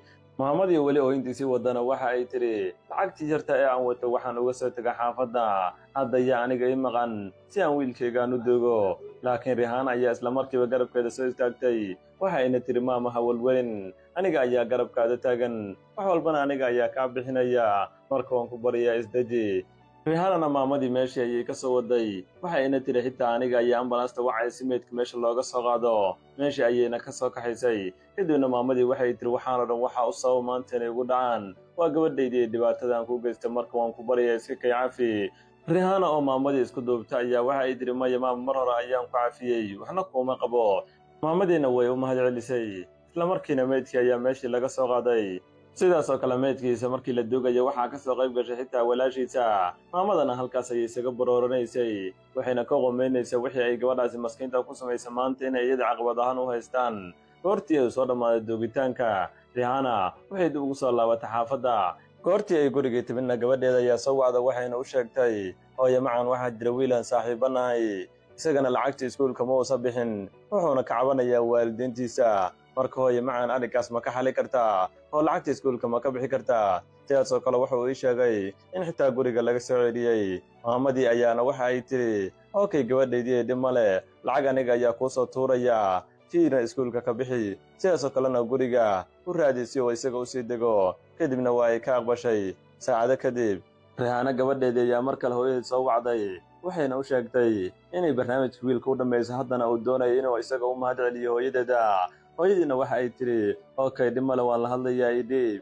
isla markiina gabadhii waxay bilowday inay u dhiibto. waxa uuna yidhi awr galab wanaagsan, waxaan rajaynayaa inaad fiican tahay. laakiin Rihanna markii codkaasi maqashay isla markiiba wadnaheeda waxa uu bilaabay inuu saa'id u garaacmo, weliba sidii ka horreeyey wax ayayna dareentay. kadibna waxa ay tiri wiilkay waxaan ku weydiinayaa magacaadii sheeg. isla markiina wiilkii kama uusan labalabeen, waxa uu ku yidhi magacaygu waa Ivan maamo. isla markiina maamadii ayaa waxa ay tiri moogtaa wiilkaygu iyadoo mar kale ku celinaysa. isla markiina waxa uu yidhi haa waan hubaa. kadibna waxay tiri okay wiilkayga aniga ayaa halkaas ugu soo booqanaya, waxaan doonayaa inaan ku arko. kadibna waxa uu yidhi okay maamo waan kaaga mahadcelinayaa, waana ku faraxsanahay inaan mar uun ku arko. 2 maalin kadib Rihanna waxay soo aaday dhankaas iyo gabadheedii. goortii ay u timidna waxa ay weydiisay aawo wiilkii lagu magacaabay Ivan. kadibna gabadhii ayaa waxay tiri hooyo weli ma uusan imaan. isla markiina waxa ay bilaabay inay albaabka ay ku sugaan. 2 saac ay sugayeen wuu imaa waayey. isla markiina gabadhii Rihanna ay dhashay ayaa hooyadii waxay ku tiri hooyo mar kale ayaan u soo laabanaynaa naga soo waad. laakiin hooyadii oo wax dareemaysa ayaa waxay tiri maya gabadheedii mul 30 daqiiqo kale aan sugno. laakiin gabadheeda ayaa waxay tiri hooyo waxaan u malayaa ninkaas inuu xaafadiisa u laabtay, beri ayuuna imaanayaa, marka waan ku baryaa hooyo iska baxna asagana beri ayaan u soo laabanaynaa. laakiin maamadii waa ay diiday, waxay tiri gabadheedii bal 30 daqiiqo keliya aan sugno, waxaan rajaynayaa inuu yimaade. isla markiina moobilkii gabadheeda ayaa la soo wacay, wuxuuna ahay ninkii lagu magacaabaya Ivan.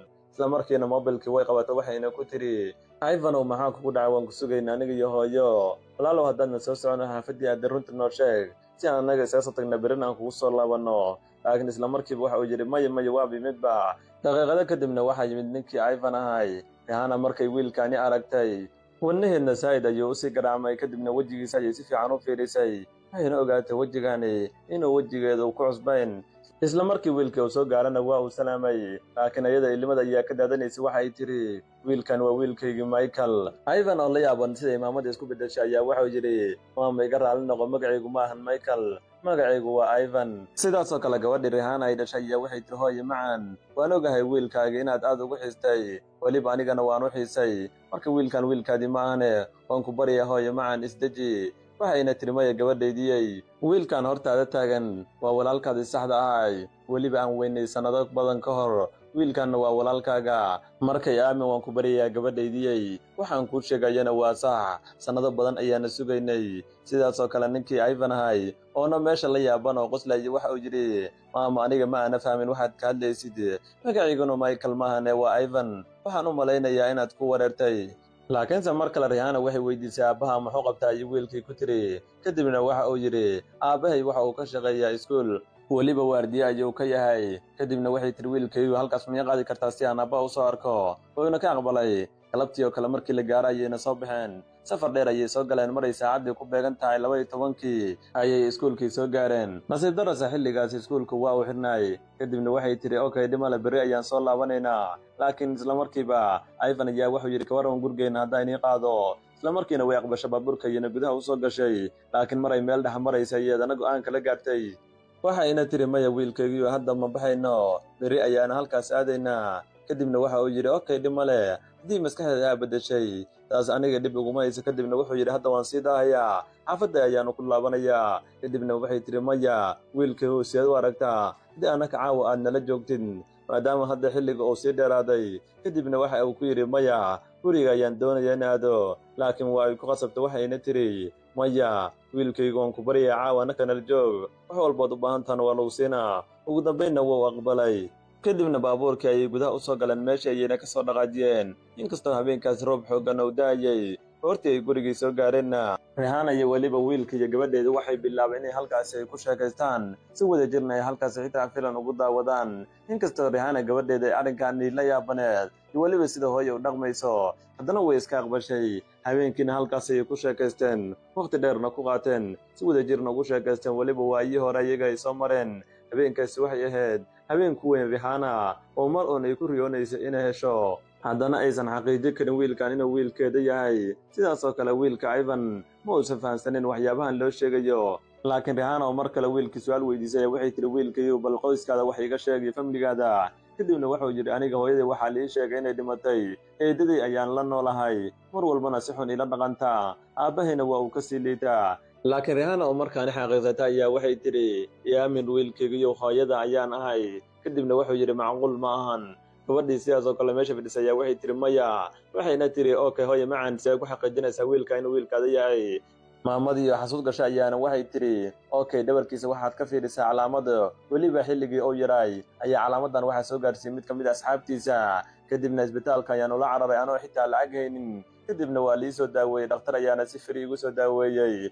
iyadoo ilinta ka daadanaysa ayana isla markiiba gabadhii orada si ay wiilku u fiiriso. goortii wiilkii la fiiriyana calaamadii ayaa meeshii lagu arka oo way ku taallaa. isla markiina Ivan wuxuu yidhi tan ma aamini karo, siday macquul ku tahay, maxaana meeshaani ka socdaa? sidaasoo kale Ivan oo hadalkiisii dafaya waxa uu yidhi hooye macaan waxaan rabaa inaan ku weydiiyo, waa haddii hooyaday aad tahay maxaa noloshaani si aan faalxumadaba aan ugu soo noolaaday? wixiina aabbe iyo weliba islaantaas u qabsaan iigu galeen? ii sheeg hooye macaan maxaa sidaan dhiliigu dhaqmay? isla markiina maamadii waxay bilowday wiilka inay dejiso. waxayna bilowday sheekadii inay uga sheekaystay sida looga fogeeyey. goortii Ivan intaasi maqlana aad buu u murugooday, hooyis ayuuna isku duubay. habeenkiina halkaas ayay ku ooyeen, weliba sidaasoo kale halkaas ayay ku casheeyeen, weliba si wada jira. kadibna habeenkii wuu iska socday ninkii lagu magacaabaya Ivan.